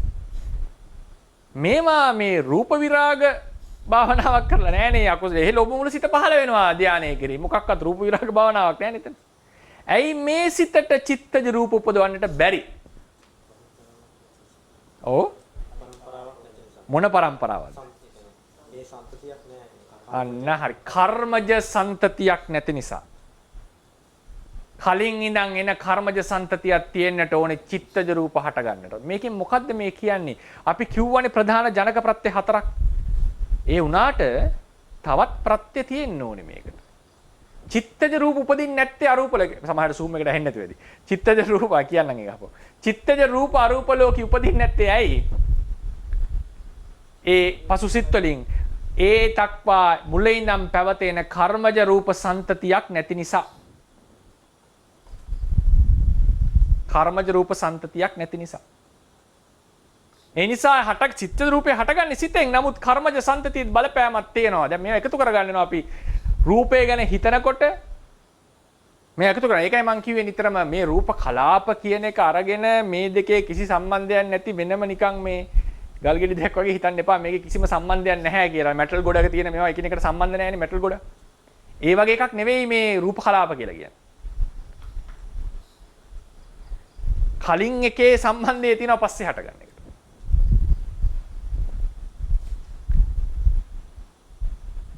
දැන් උදාහරණයකට අපි අතපයේම හොලවනකොට විඤ්ඤාති පාඩමේදී කතා කරනවා. වායු ධාතු ගොඩක් එකතු වෙන්නට ඕන. හැබැයි චිත්තක්ෂණ 17කින් එකට නැති වෙනවා. කලින් හටගත්තා නැති වෙලා පස්සේ හටගත්ත අයට කලින් අයගේ බලය එකතු වෙනවා. එන්න ප්‍රබල වෙනවා ඒකට. ඒ වගේ මේ රූපේ තියෙනවා ඉදිරි කෙනාට දායකත්වයක්. ඒ නිසා මේ කර්මජ රූප මේ බලවත් වෙච්ච මේ ජීවිතේන්ද්‍රිය නිසා බලවත් වෙච්ච රූපේ බලපෑමට ලක් වෙනවා මේ දෙවෙනි කර්මජ රූපය. ඒ කර්මජ රූපය මේකේ බලපෑමල මෙයා හටගන්නෙම නිකන් ඇට්මොස්ෆියර් එක වගේ මෙයා හටගන්නෙම මෙයාගේ දායකත්වය නිසා ප්‍රබල වෙලා. ඒ නිසා પરම්පරාව දිගින් දිගට පවතින පටන් ගන්නවා. හැබැයි මේක දැන් ඊතර අහන්න පුළුවන් ඉතින් මේක දිගින් දිගටම යයි නෑ. මෙයා අවසන් වෙනවනේ දවසක. කර්මජ රූපයක ප්‍රධානම ජනක ප්‍රත්‍ය කර්මයද ජීවිතේන්ද්‍රියද? කර්මය. ජීවිතේන්ද්‍රිය කරලා තියෙන්නේ සන්තතියේ චිර පැවැත්මට උපකාර කිරීම. හොඳට මතක තියාගන්න. මේ සන්තතියේ චිර පැවැත්මට උපකාර කිරීම. අටුවා වෙන්නේ මෙහෙමයි. ජීවිතේන්ද්‍රිය සහජාත ධර්ම අනුපාලනය ඒකට අනුග්‍රහ කරන එකට ශක්තිමත් කරනවා. ඒ ශක්තිමත් කිරීම කවරක් සඳහාද? ජීවිතේන්ද්‍රිය ඕනේ මේ රූප කලාපය ජීවත් කරවන්න. ජීවිතේන්ද්‍රිය අවශ්‍ය මේ සන්තතිය ජීවත් කරවන්න. ඒකට හේතුව ඒක දැන් තව වෙනම ගැඹුරු කතාවක් මම පොඩ්ඩක් ආරම්භ කරනවා. මේක පස්සේ කතා කරනවා. මේවා ඉදිරියට කතා කරලා තියෙන එක ඉදිරියේ බය වෙන්න එපා. මේවා දීර්ඝව කතා කරනවා. යම් කිසි ධර්මයක් හටගත්තා නම් යම්කිසි ධර්මයක් හටගත්තා නම් ඔය ක්‍රම දෙකකට අපි එනවා. යම්කිසි ධර්මයක් හටගත්තා නම් ඒ හටගත්ත ධර්මය යම්කිසි ක්‍රමයකට පැවතිලා නිරුද්ධ වෙනවනේ. ඒ නිරුද්ධ වෙන අතරතුරේදී වළක්වන්න පුළුවන් මොකක් හරි හේතුවක් නිසා. හටගත්තා නම් ඒක ස්වභාවයෙන්ම තිබිලා නිරුද්ධ වෙනවා. ඒක හැටි. ඒවා නියම. ඒවා නියම. තිති අවස්ථාවේදී පවතින අවස්ථාවේදී ජනක ප්‍රත්‍යේ දායකත්වයක් නැත. ජනක ප්‍රත්‍යේ කියලා මම කියන්නේ ප ဋ ාණේ සුවිසි ප්‍රත්‍ය ඉගෙන ගන්න අය පටලවා ගන්න එපා. මේ ජනක උපස්තම්භක නෙමෙයි මේ කතා කරන්නේ. මේ කියන්නේ මූලිකම හට ගන්නට හේතු වෙච්ච කර්ම ජනක ප්‍රධාන ජනක ප්‍රත්‍ය පහයි තියෙන්නේ. කර්ම, චිත්ත, ඍතු, ආහාර, පූර්ව සිත. කීපසර මම කියලා දී. ප්‍රධාන ජනක ප්‍රත්‍ය පහයි තියෙන්නේ. ඒ නානා කලාපගත වෙන වෙන කලාපගත මේ ජනක ප්‍රත්‍ය වලින් යමක් හට ගන්නවා නම් ඒ හටගත්ත දේහි තිතියට මේ කට්ටියගේ කිසිදු දායකත්වයක් නැත. තිතියට මොකක් හරි ලැබෙනවා නම් ලැබෙන්නේ සහජාත ධර්ම වලින්. එකට පවතින ධර්ම වලින්. ඒ එකට පවතින ධර්ම වලින් තමයි තිතිය පවතින්නේ. අඤ්ඤමඤ්ඤ ප්‍රත්‍ය ආදී නිසා. තිතියට අපකාරයි මේ කට්ටිය. ඒක එක ක්‍රමයක් අපි විස්තර කරමු. ඒ වගේම තව න්‍යායක් තමයි තව ධර්ම න්‍යායෙන් බැලුවම ධර්මතා න්‍යායකින් මේක න්‍යායක් විස්තර කරන්න. සහය නැත්නම් අපිට කියනවා තිතියට ප්‍රත්‍යයක් තිතිය පවතින ඒ කට්ටියගේ අඤ්ඤමඤ්ඤ සම්බන්ධය උද? ඒක නැහැ කියන්නේ නැහැ. හැබැයි වෙන ධර්මයක් වෙන පැත්තක තියෙන ජනක ප්‍රත්‍යයක උපකාරය අවශ්‍ය නැහැ තිතියට. උපාදිත විතරයි ඒක අවශ්‍ය. ඊළඟ න්‍යාය ඊළඟ ක්‍රමයට විස්තර කරන්නේ යම් කිසි ධර්මයක් හටගත්තා නම් ඒක අනිවාර්යෙන් පැවතිලා නිරුද්ධ වෙනවා. ඒක හැටියක්. ඒ වෙලාවේ අඤ්ඤමඤ්ඤ සපෝට් එකක් තියෙන එක හැටි. නමුත් න්‍යාය තමයි තනියම හටගත්තා. තනියම හටගන්නේ නැහැ. තනියම හටගත්තත් මේක පැවතිලා නිරුද්ධ වෙන්න එපා යම් වෙලාවක. ඒ නිසා හටගත්ත දේ පැවතිලා නිරුද්ධ වෙන එක තමයි ස්වභාවය. ඒ නිසා අමුතුවෙන් ප්‍රත්‍ය ඕනේ නැහැ මෙයාගේ තිතියට භංගයට. ඒක සාමාන්‍යයෙන් ඒක වෙන දෙයක්. ඒක දිරලා බින්දින්න අමුතුවෙන් ප්‍රත්‍යක් අවශ්‍ය නැහැ. ඒ නිසා මේ තිති අවස්ථාවේ මොකද දැන් තිති අවස්ථාවේ ලැබෙන ප්‍රත්‍ය ටිකක් තියෙනවා. ඕජා රූපයෙන් ප්‍රත්‍යක් ලැබෙනවා, ජීවිතේන්ද්‍රිය රූපයෙන් ප්‍රත්‍යක් ලැබෙනවා. ඒ ලැබෙන්නේ කවරක් සඳහාද? මේ රූප කලාපේ ෂණ වේලාවේ ජීවත් කරවන්න නෙමෙයි ජීවිතේන්ද්‍රිය ඕනේ. මොකද ජීවිතේන්ද්‍රිය නැති රූප කලාප තියෙනවා. ඕජා රූපේ ඕනේ ඒක සඳහා නෙවෙයි. මොකද බ්‍රහ්ම ලෝකයේහි ඕජාව තිබුණත් අටුවාවේ හැටියට ඕජාවෙන් කෘත්‍ය කෙරෙන්නේ නැහැ. ඕජා කෘත්‍ය කෙරෙන්නේ නැහැ බ්‍රහ්ම ලෝකේ. ඒ නිසා ඕජාව ජීවිතේන්ද්‍රිය කියන එක රූපයක තිති අවස්ථාවට අත්‍යවශ්‍ය කියලා එකක් නෙවෙයි. එයා බලවත් කරනවා මේ කට්ටිය මේ දෙන්නම. හැබැයි බලවත් කරවන්නේ කවරක් සඳහාද? ඕජාව ගැන මම ආයෙ විස්තර කරනවා. කවරක් සඳහාද? සන්තතියේ පැවැත්ම සඳහා. සන්තති අත්හාය. සන්තතියේ පැවැත්ම සඳහා. ඒ නිසා තිති අවස්ථාවේ මේ කරන ජීවිතේන්ද්‍රියේ උපකාරය, ඕජාවේ උපකාරය සන්තතියේ පැවැත්මට. සමහර කෙනෙක්ට ඒක අපහසු වෙන්න පුළුවන් අල්ලගන්න. මම තේරෙනවා මොකද මම භාවිතා කරේ ගොඩාක් පාරිභාෂික වචන ටික.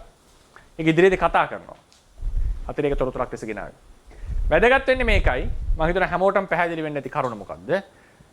කර්මජ රූප කලාප උපදින්නේ කර්මය නිසා.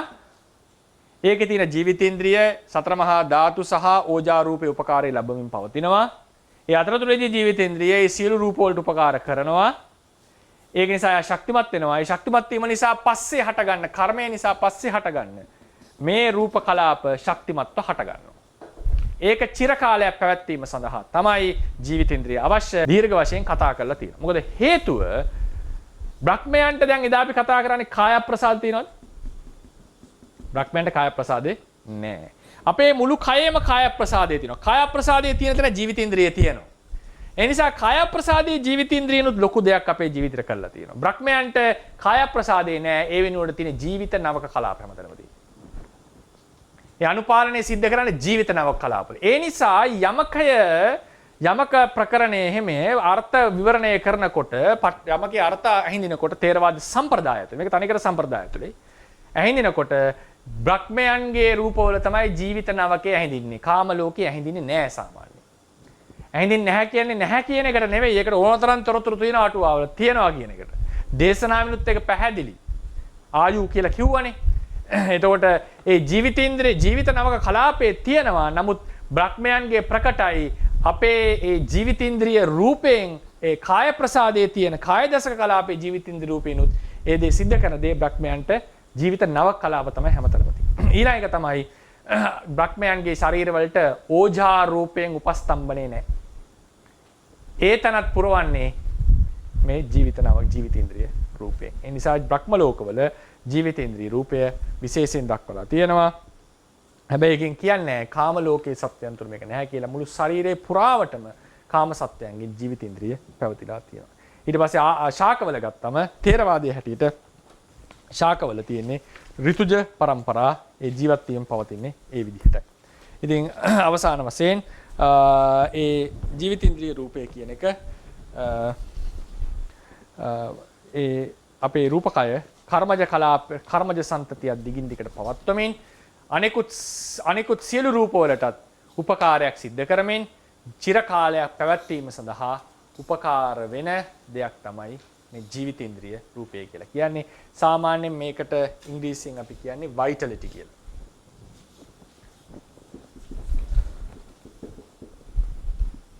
vitality.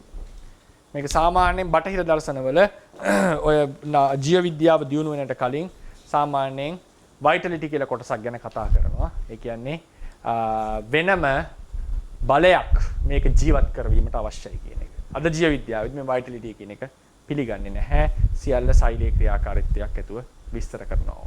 මේක මේවා කරන්නේ නැහැ. ඒක එක්කෝ දෙවියන් විසින් ඇති කරපු ප්‍රාණය ලෙස එහෙම නැත්නම් බෙරදිග දර්ශනවලදී කර්මයෙන් ඇති කරපු බලයක් ලෙස මොනවා හරි දෙයක් ලෙස තමයි vitality කතා කරලා තියෙන්නේ. ඒකට කියන life faculty කියලා කියන්නේ අපි ඒක. life. ඒ කියන්නේ ජීවිතය කියලා කියන්නේ ජීවත් වෙනවා කියන්නේ living. ජීවිතය කියන්නේ life. ඒ life එකට අවශ්‍ය අනිවාර්යයෙන්ම ඒ සාධකයේ life faculty. මොකද අපි ජීවිතේන්ද්‍රිය ඉංග්‍රීසියෙන් කතා life faculty කියලා සාමාන්‍යයෙන් පරිවර්තනය කරනවා. ඉතින් අවසාන වශයෙන් මේකිනුත් ගම්ම වෙන දේ තමයි අපේ ජීවිත උපදින්නේ කර්මයෙන්. කර්මයටත් ඒ ජීවිතේ පවත්වාගෙන යන්නට තවත් එක් සාධකයක් අවශ්‍යයි. ජීවිතේන්ද්‍රියේ කර්මයෙන් උපදවන දෙයක් කර්මයෙන් උපදවනවා. එයා ඊට පස්සේ අතිරේකව යමක් සිද්ධ කරලා ඒ කර්මයෙන් උපදවන දෙයක් වෙලත් අතිරේකව යමක් සිද්ධ කරලා කර්ම රූප પરම්පරාව දිගින් දිගට පවත්වනවා. ඉතින් ඒ නිසා අපි තේරුම් ගන්නට ඕනේ යම් වෙලාවක මේ ජීවිතේන්ද්‍රිය රූපයේ සිඳුනොත් අපේ ජීවිතය නතර වෙනවා අවසන් වෙනවා. ඒකෙන් ගම්ම්‍ය වෙනවා අපේ ජීවිතය අපේ දර්ශනය හැටියට ජීවිතේ පවතින්නේ බොහොම හේතු සාධක ගොඩක්. දැන් කර්මය එක සාධකයක් වුණා. දැන් ජීවිතේන්ද්‍රිය තව එකක් වුණා. දැන් වගේ සාධක ගොඩක් ඒ ඉස්සරහට. අඳුර පේනවා කොච්චර සාධක ගොඩක් මතද මේ ජීවිතේ පවතින. අපි හිතන් හිටියට මේක ස්ථාවර අපේ වසඟේ තියෙන ජීවිතයක් කියලා හේතු ගොඩක් ඇසෙම්බල් වෙලා තමයි මේක දිගින් දිගට පවතින. ඔය වගේ දැන් ඉදිරියට පේන්න පටන් ගනී. මොනවද තවත් අත්‍යවශ්‍යද? තේජෝ ධාතුව. කර්මය නිසා උපදින කර්ම තේජෝ ධාතුව. තේජෝ ධාතුව ලොකුට අවශ්‍යයි. ආහාරය අපි කතා කරා. ආහාරය නැතුව පවතින්න බෑ. ඒක ඉදිරියේදී නැවත ආහාර රූපවලදී කතා කරනවා අපි. මෙන්න මේ විදිහට ඒ ජීවිතේ පවත්වන්නට අවශ්‍ය ගොඩාක් සාධක මතයි ජීවිතේ පවතින්නේ. ඒ නිසාත් මේක අනාත්ම ධර්මයක්. ඉතින් ජීවිතේන්ද්‍රිය රූපය කියන එක විශේෂයෙන් වැදගත් වෙනවා කාංකා විතරණ විසුද්ධිය ආදී සම්බන්ධනය කරනකොට රූපයයි කර්මය අතර බලපෑම තේරුම් ගැනීම සඳහා. ඒ නිසා අපි පාඩම අවසන් කරනවා ප්‍රශ්න අහන්නට අවස්ථාව. කර්මයෙන් තමයි ජීවිතේන්ද්‍රියට රූප කලාපයක් උපදවල ඒක ජීවිතේන්ද්‍රියේ එතන පෙන්නුවේ يعني කර්මයේ ඵලයක් වශයෙන්. එතකොට යම් කෙනෙක් මරුවොත් ආදී කියන මොනවා හරි ජීවිත නැසීමක් ආදී කරනකොට ඵලය තමයි අපි එතකොට විනාශ කරන්නේ. එතකොට හේතුවට අර තමන්ට තව රූප උපදවන්න බැරි වෙනවා. ඒක කොහොමද සමන අපි කියන්නේ හේතුව නැති කරොත් ඵලය නැති වෙනවා කියලා. ඒක කොහොමද වෙන්නේ කියන එක ප්‍රශ්නයක්. අනික තමයි අපි ජීවිතේන්ද්‍රය නැතනවා. ඒ කියන්නේ කවුරු හරි මරණයට ලක් කරනකොට අපිට කියන්න පුළුවන් දැන් තිතියේදී නම් එයා ජීවිතේන්ද්‍රය උපකාර කරන්නේ රූපය කලාපය උපදවන්න නෙවෙයි නම් අපි ජීවිතේන්ද්‍රය නැසුවත් කර්මයෙන් දැන් කර්මයෙන් රූපය උපදවන්නේ. ඒ කියන්නේ රූපයට උපදවන්න පුළුවන්. අපි කියන්නේ මරුවත් උපදවන්න පුළුවන් ස්වභාවයක් වෙනවා. අර තිතියේදී නම් උපකාර කරන්නේ. ධර්මයේ මත ධර්මයේ තියෙන මූලික સિદ્ધාන්ත මත ඉඳලා දැන් විස්තර කරනවා අපි. නැතුව ඒක ඔප්පු කරන අර්ථයෙන් නෙවෙයි. ඒක ඉතාම වැදගත් ප්‍රශ්නයක් සහ ඒකෙන් හොඳ දොරක් කරනවා අපිට ඉස්සරහට. කර්මය අතපාටින් අපි කර්මය ලියුවේනේ හොඳ. කර්මය නිසා හට ගන්නවා ජීවිතේන්ද්‍රිය රූපය. ඊට පස්සේ මේක දැන් කර්මජ කලාප නේද? කර්මජ කලාප ජීවිතේන්ද්‍රිය සහිතයි. දැන් මේක දිගින් දිගට පහළ වෙනවා. කර්මයෙන් තමයි මේ ඔක්කොම උපදවන්නේ. එක එකක් උපදවන්නේ.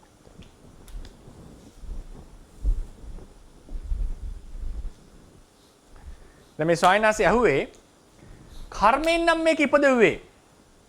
ඒ වගේම ජීවිතින්ද දැන් ඔන්න බලන්න දැන් මරණය සිද්ධ වෙන්න පුළුවන් ක්‍රම බලන්න.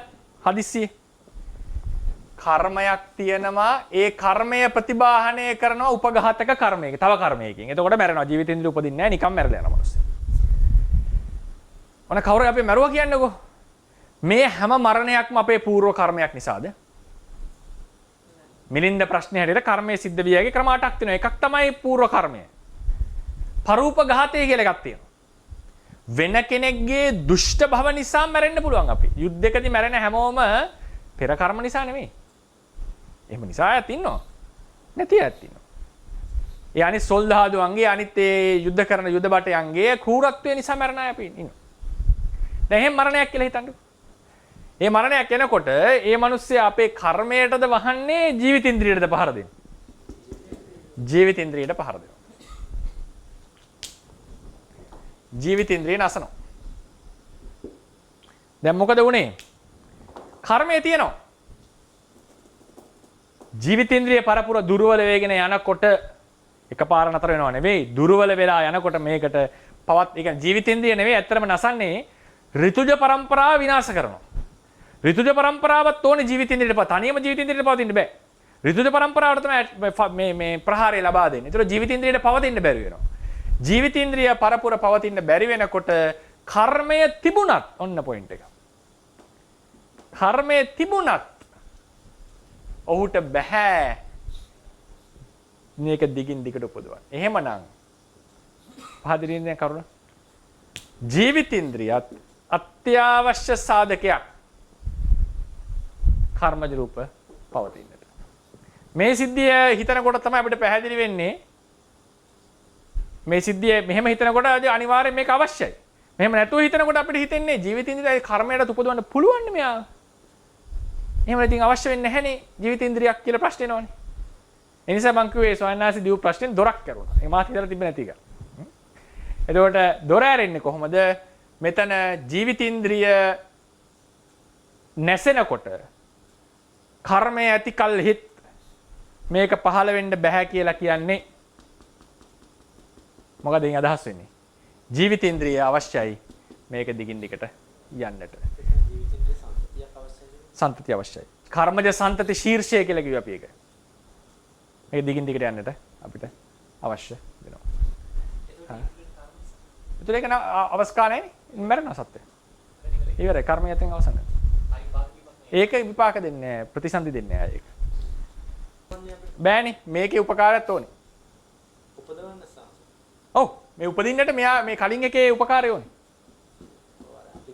සන්තති ශීර්ෂය. ද්විතීයදී කියලා මේ ජීවිතේන්ද්‍රිය උපකාර කරන්නේ. ද්විතීයදී ජීවිතේන්ද්‍රිය උපකාර කරන්නේ මෙයාගේ ශක්තිමත් වීමට.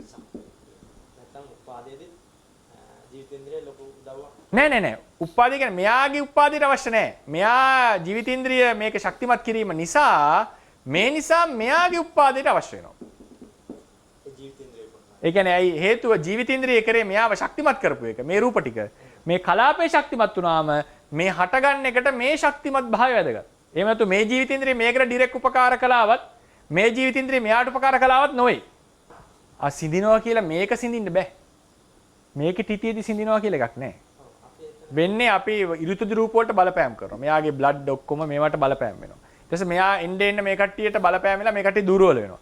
එක වෙලාවක ජීවිතින්ද්‍රිය රූපයට බැරි වෙනවා මෙයාව ශක්තිමත් කරවන්න. හරිනේ? අන්තිමට ශක්තිමත් කරන්න ඉතා දුර්වලයි. ඒ ශක්තිමත් භාවය මදි දැන්. හරිනේ? ඒ ශක්තිමත් භාවය මදි වුණාම මේ රූපේ උපදින්න නැතු වෙනවා. ජීවම පහර දීමක් නෙවෙයි. එහෙම වෙන්නේ නැහැ. එහෙම කරන්න බෑ.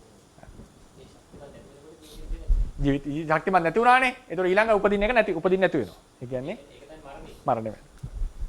ඒකත් එක විදිහට නෙමෙයි. ඒකත් ඒ කියන්නේ චිත්තක්ෂණ ගානක් ගිහිලා තමයි. ඒ කියන්නේ දැන් ඉතින් ආ උපදින්නේ නැහැ. ඊට පස්සේ මේ තිබ්බ එකම 17ක් තිබිලා නිරුද්ධ වෙනවා. මෙයාම තිබිලා නිරුද්ධ වෙලා යනවා. නෑ මෙයා බංගයට එන්න කලින් මෙයා උපදින්. මෙයා උපදින්න නැතුව ගිහිල්ලා මෙයා ඉතින් තිබිලා ඔව් මෙයාගෙන් ශක්තිය ලැබුණ නැසි නම් මෙයා උපදින්නේ නැහැ. දැන් මෙයා ශක්තිමත් වුණොත් තමයි මෙයා උපදින්නේ. ඒ ආදාළ ශක්තිමත් භාවයට ආවේ නැත්තම් මෙයාගේ උපාදයක් වෙන්නේ. මේ කියන්නේ ජීවත් වෙලා ඉන්නකොටද මැරෙන අවස්ථාවේ.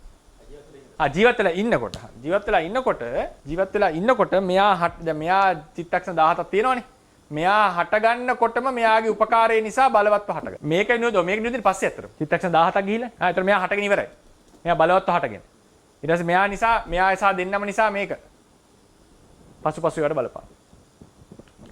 ඒ නිසා ඒකට කියන්න ඕනේ මේ කතාවත් හොඳයි. ඒ කියන්නේ මේ ජීවිතේන්ද්‍රිය මෙයාගේ පැත්තට බලපාන්නේ නැහැ. කෙලින්ම මේකට දායකත්වය දෙන්නේ. දැන් මෙයා ශක්තිමත් වීම නිසා මේ හේතුවෙන් මෙයා චිත්තක්ෂණ කිසිම ධර්මයක් තේරවාදී හැටියට යා අතරමැද විනාශ කරන්න බෑ. පවතිනවාමයි. මරණ මොහොතේදීත් ඒක ඉවර වෙලා තමයි. ඔව්. චිත්තක්ෂණ 14 රූපය අවසන් වෙන්නේ නැහැ. චිත්තක්ෂණ භාගයකින් සිත නැති වෙන්නේ නැහැ. ඒ වගේ. පුළුවන්. ඒක ඍතු සන්තතියේ බලපෑම අඩු වෙන්න කර්මජ සන්තතිය එන්නේ දුර්වල වෙනවා. ඒක තමයි වෙලා තියෙන්නේ. කර්ම සන්තතිය එන්නේ දුර්වල වෙලා. එක වෙලාවක සමර්ථ වෙලා නැහැ. ශක්තිමත් කරන්න තවත් රූපයකට උපකාර වෙන මට්ටමට. අවසරයි. සංගත පාචාත්මීය කියනකොට අපිට ආමාශය තියෙන අර ඇසිඩ් එක කියලා එහෙම ගන්න පුළුවන්ද? ඒකට නම් මට තේරෙන්නේ නැහැ උත්තරයක් දෙන්න හරියට. මොනවා හරි තේජෝ ධාතුවක් තමයි. ඒ කියන්නේ ආහාර දිරවන ස්වභාවය නේද ස්වාමීන් වහන්සේ? ඔව් ආහාර දිරවන උපකාරණයක් කියලා කියදී. සනස අවසරයි. දැන් මේ ඉදප්පච්චිතාවය ගැන කියනකොට මේ ඇතිකල්හි මේ වේ කියලා කියනවනේ. නොස්මින් සති ධර්මෝති කියනකොට නිකන් මම දැනගවද මේ පස්සට ඉස්සර කරනවා කමක් නැහැ. ඒතකොට මේ ඇතිකල්හි නේද මේ පවතින්නේ කියනකොට මේක නිකන් ගැලපෙන්නේ නැති කතියක් මම දැනුණා. මම දන්නේ මම හරි හේතුවේ නැහැ නේද? ඒකට බොහොමදම ඒ කියන්නේ ඇතිකල්හි කර්මයේද? කර්මය. එතකොට බලන්න ඉදපච්චේතාවේහි ඉමස්මින් සති ඉදං හෝති ඉමස්සුප්පාදා ඉදං උප්පජ්ජති නේද? එතකොට ඒකේ කියනවා සති ඉමස්මින් සති ඉදං හෝති ඉමස්සුප්පාදේ සති භාවයයි උපාද භාවයයි දෙකම සර්ව සමයි. උපාද කියලා කියන්නේ මේ නැති දෙයක් හට ගැනීම විතරක් නෙමෙයි. උපාදය ඒක ඒ අර්ථ තියෙනවා. එතකොට තේරවාදීන් ඒක අර්ථකථනය කරන්නේ ඉමස්මින් සති ඉදං හෝති ඉමස්සුප්පාද ඉදං උප්පජ්ජති කියනකොට උපාද වශයෙන් ඉපදීමත් ඇති බවක්. පහළ වීම ඒකත් ඇති බව. උපාදිතී භංග කියන ෂණත්‍රයට පැමිණ තිබීමත් ඇති බව. අප්‍රහීන භාවයෙන් විද්‍යාමාන වීමත් ඇති බව. ඵලයක් ඉපදවීමට හැකි භාවයෙන් කර්ම සමංගීතාවයේ පැවතීමත් ඇති බව. ඒ නිසා මේ ඔක්කොම වැටෙනවා ඉමස්මින් සති ඉදං හෝති ඉමස්සුප්පාදා ඉදං උප්පජ්ජති කියනකොට. සාමාන්‍යයෙන් තේරුම් ගන්න මේ ඇතිකල්ලි මේ වේ කියන සාමාන්‍ය උදාහරණ. එහෙම නෙමෙයි පටිච්චසමුප්පාදේ සියල්ල විස්තර කරන්න බෑ ඒ ක්‍රමයට. උප්පාද වර්ග කීපයක් තියෙනවා. හට ගැනීම එක උප්පාදයක්. උප්පාදිතී භංග කියන අවස්ථා තුනට පැමිණ තිබීම තව උප්පාදයක්. ඉපදීමට හැකි භවයෙන් යුක්තව අප්‍රහීනව පැවතීම තව උප්පාදයක්. ඵලයක් ඇති කිරීමට සමර්ථව පැවතීම කර්ම ශක්තිය පැවතීමත් උප්පාදයක් සලකන. ඒක අපි පටිච්චසමුප්පාදේ විස්තර කරනවා. උප්පාද වර්ග සහ විද්‍යමාන වර්ග. අත්තිතා, විද්‍යමානතා, උප්පාද කියන වචන විස්තර කරනවා. නත්තිතා කියන්නේ මොනවද කියලා. අර විද්‍යමාන භාවය මම ගත්තේ මතකද දන්නේ මුල් දේශනාවලදී විද්‍යමාන වර්ග පහක් ගත්තා. ඒ විද්‍යමාන වර්ග තමයි උතන අත්ති ඉමස්මින් සති කියනකොට කියන්නේ. ඒ විද්‍යමාන සියල්ලම ගන්නවා. ඒතර කර්ම ශක්තියේ විද්‍යමාන භාවය මෙතනට කර්මය ඇති කල්ලි කියලා අරගෙන තියෙනවා. මෙතන කර්මය නැහැ කියලා කිව්වේ පරමාර්ථ ධර්මයක් ලෙස නැහැ. ඒකයි අපි කතා කරන්නේ. නැතුව කර්ම ශක්තිය වශයෙන් පරමාර්ථ ජාතිකයක් වශයෙන් ඵල විපදවිය හැකි දෙයක් ලෙස නැහැ කියන එක නෙවෙයි. තෙරුවන් සන්නස මේ අර සරදාද දේශනාදී කිව්වා මම කියන අර ප්‍රඥාන්ට අර මේකද මේ ජීවිතේන්ද්‍රිය ඕජාගතිය නැහැ කියලා සන්නස ඕජාවෙන් උපකාරය කියන්නේ ඒ ගතිය නැහැ ගොඩක් මට තව පොඩ්ඩක් ඒක ගැන මනසට ගියාඩුයි සාසනත් අනිත් පස්සේ තමයි දැන් ප්‍රඥාගේ වික්ලේශී යනසයිනස එතකොට සන්නස ඒගොල්ලන්ගේ ධානය මට්ටම් පිරිහෙන්න විදියකුත් නැහැ ඒගොල්ලන්ගේ ඒ භාවය දිගටම සුගතිගාමීද කියලා සන්නස මට ලොකු පොඩ එක්තන අද පොඩ්ඩක් මේ පාරේ ප්‍රශ්නයක් ආවා අර පැහැදිලි කරන්න සන්නස බ්‍රහ්මයාට ආහාර නැහැ ඒ නිසා තමයි ඕජාවෙන් මේව නැත්තේ ඒ කියන්නේ මේ මොකද්ද පීති බක්ඛා භවිස්සාම දේවා ආබස්සරා යතයි කියන්නේ ප්‍රීතිය බක්සනේ කොටමින් ජීවත් වෙනවා හරියට ආබස්සර දෙවියෝ වගේ කියන නේ නේද පීති බක්ඛා භවිස්සාම ඒක ධානය තමයි ධානයෙන් ඒ ධාන හිතේ තිබිච්ච අපි දෙකටසක් කිව්වේ ධාන හිතේ තිබිච්ච පස්ස මොනවද මනෝ සංචේතන විඥාන පස්ස ආහාර ටිකයි නේද ඒ වලින් උපදවපු ජීවිතින්ද්‍රිය ආදී රූප ටික තමයි ඒ අර්පණා ප්‍රාප්ත හිතෙන් ඇතිවෙච්ච ඒ ටිකෙන් තමයි මේක යන්නේ ආහාර නැතුව යන්නේ ඕජා රූපේ උපස්තම්මනේ අවශ්‍ය නැහැ. ඊළඟට පුතා ප්‍රශ්නය තමයි දැන් බ්‍රහ්මයා කොහොමද මේ අදාළ නැහැ මේකට ගොඩක් ප්‍රශ්නේ. බ්‍රහ්මයා කොහොමද චුත වෙන්නේ කියලා. බ්‍රහ්මයා නික්ලේශීන. ධානය නැති වෙන්නේ. ධානය නැති වෙන්නේ කෙලෙස් හට ගන්නම අවශ්‍ය නැහැ.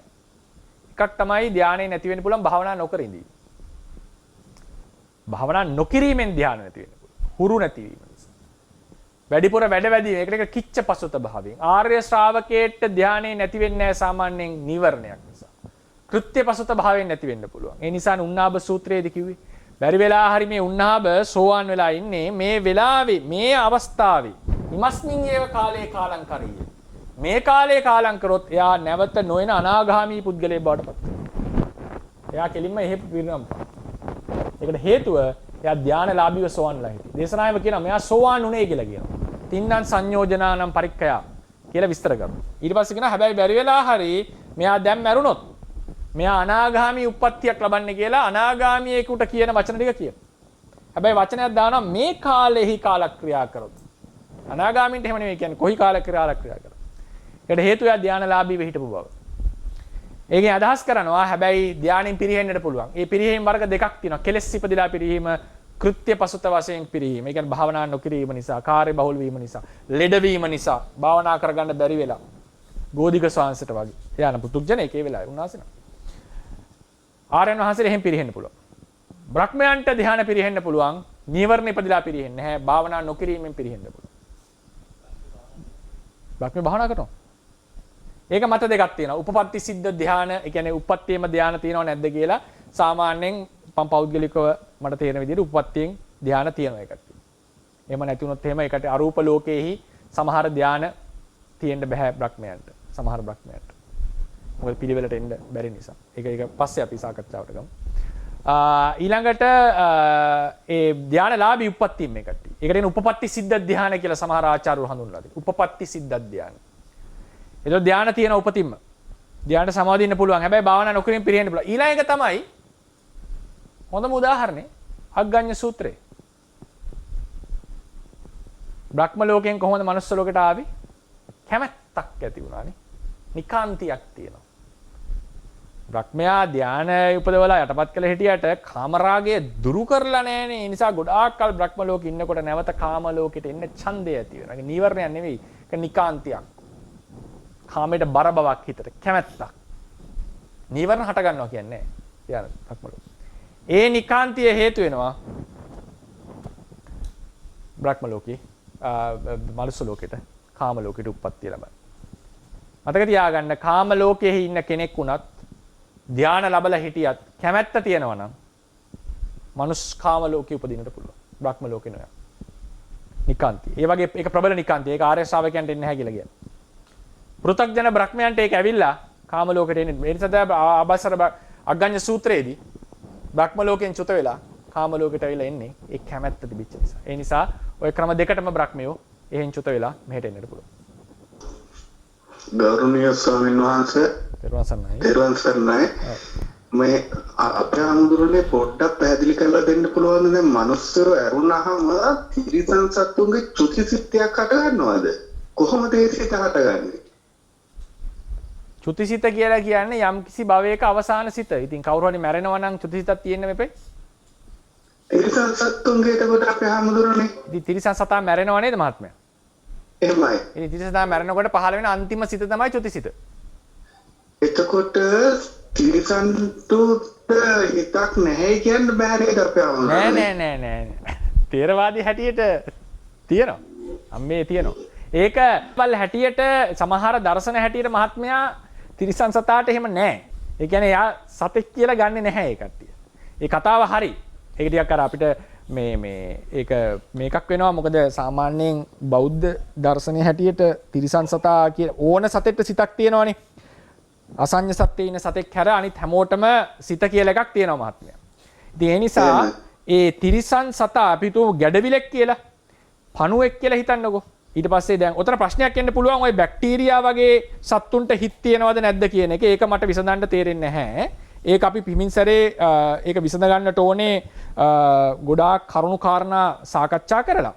හැබැයි අනිත් සෑම අපි දකින කුරුල්ලෝ ඊට පස්සේ කූඹි ඊට පස්සේ මාළුවෝ ඊට පස්සේ සිව්පාවෝ වගේ සත්තු හැමෝටම සිතක් කියලා එකක් තියෙනවා මහත්මයා.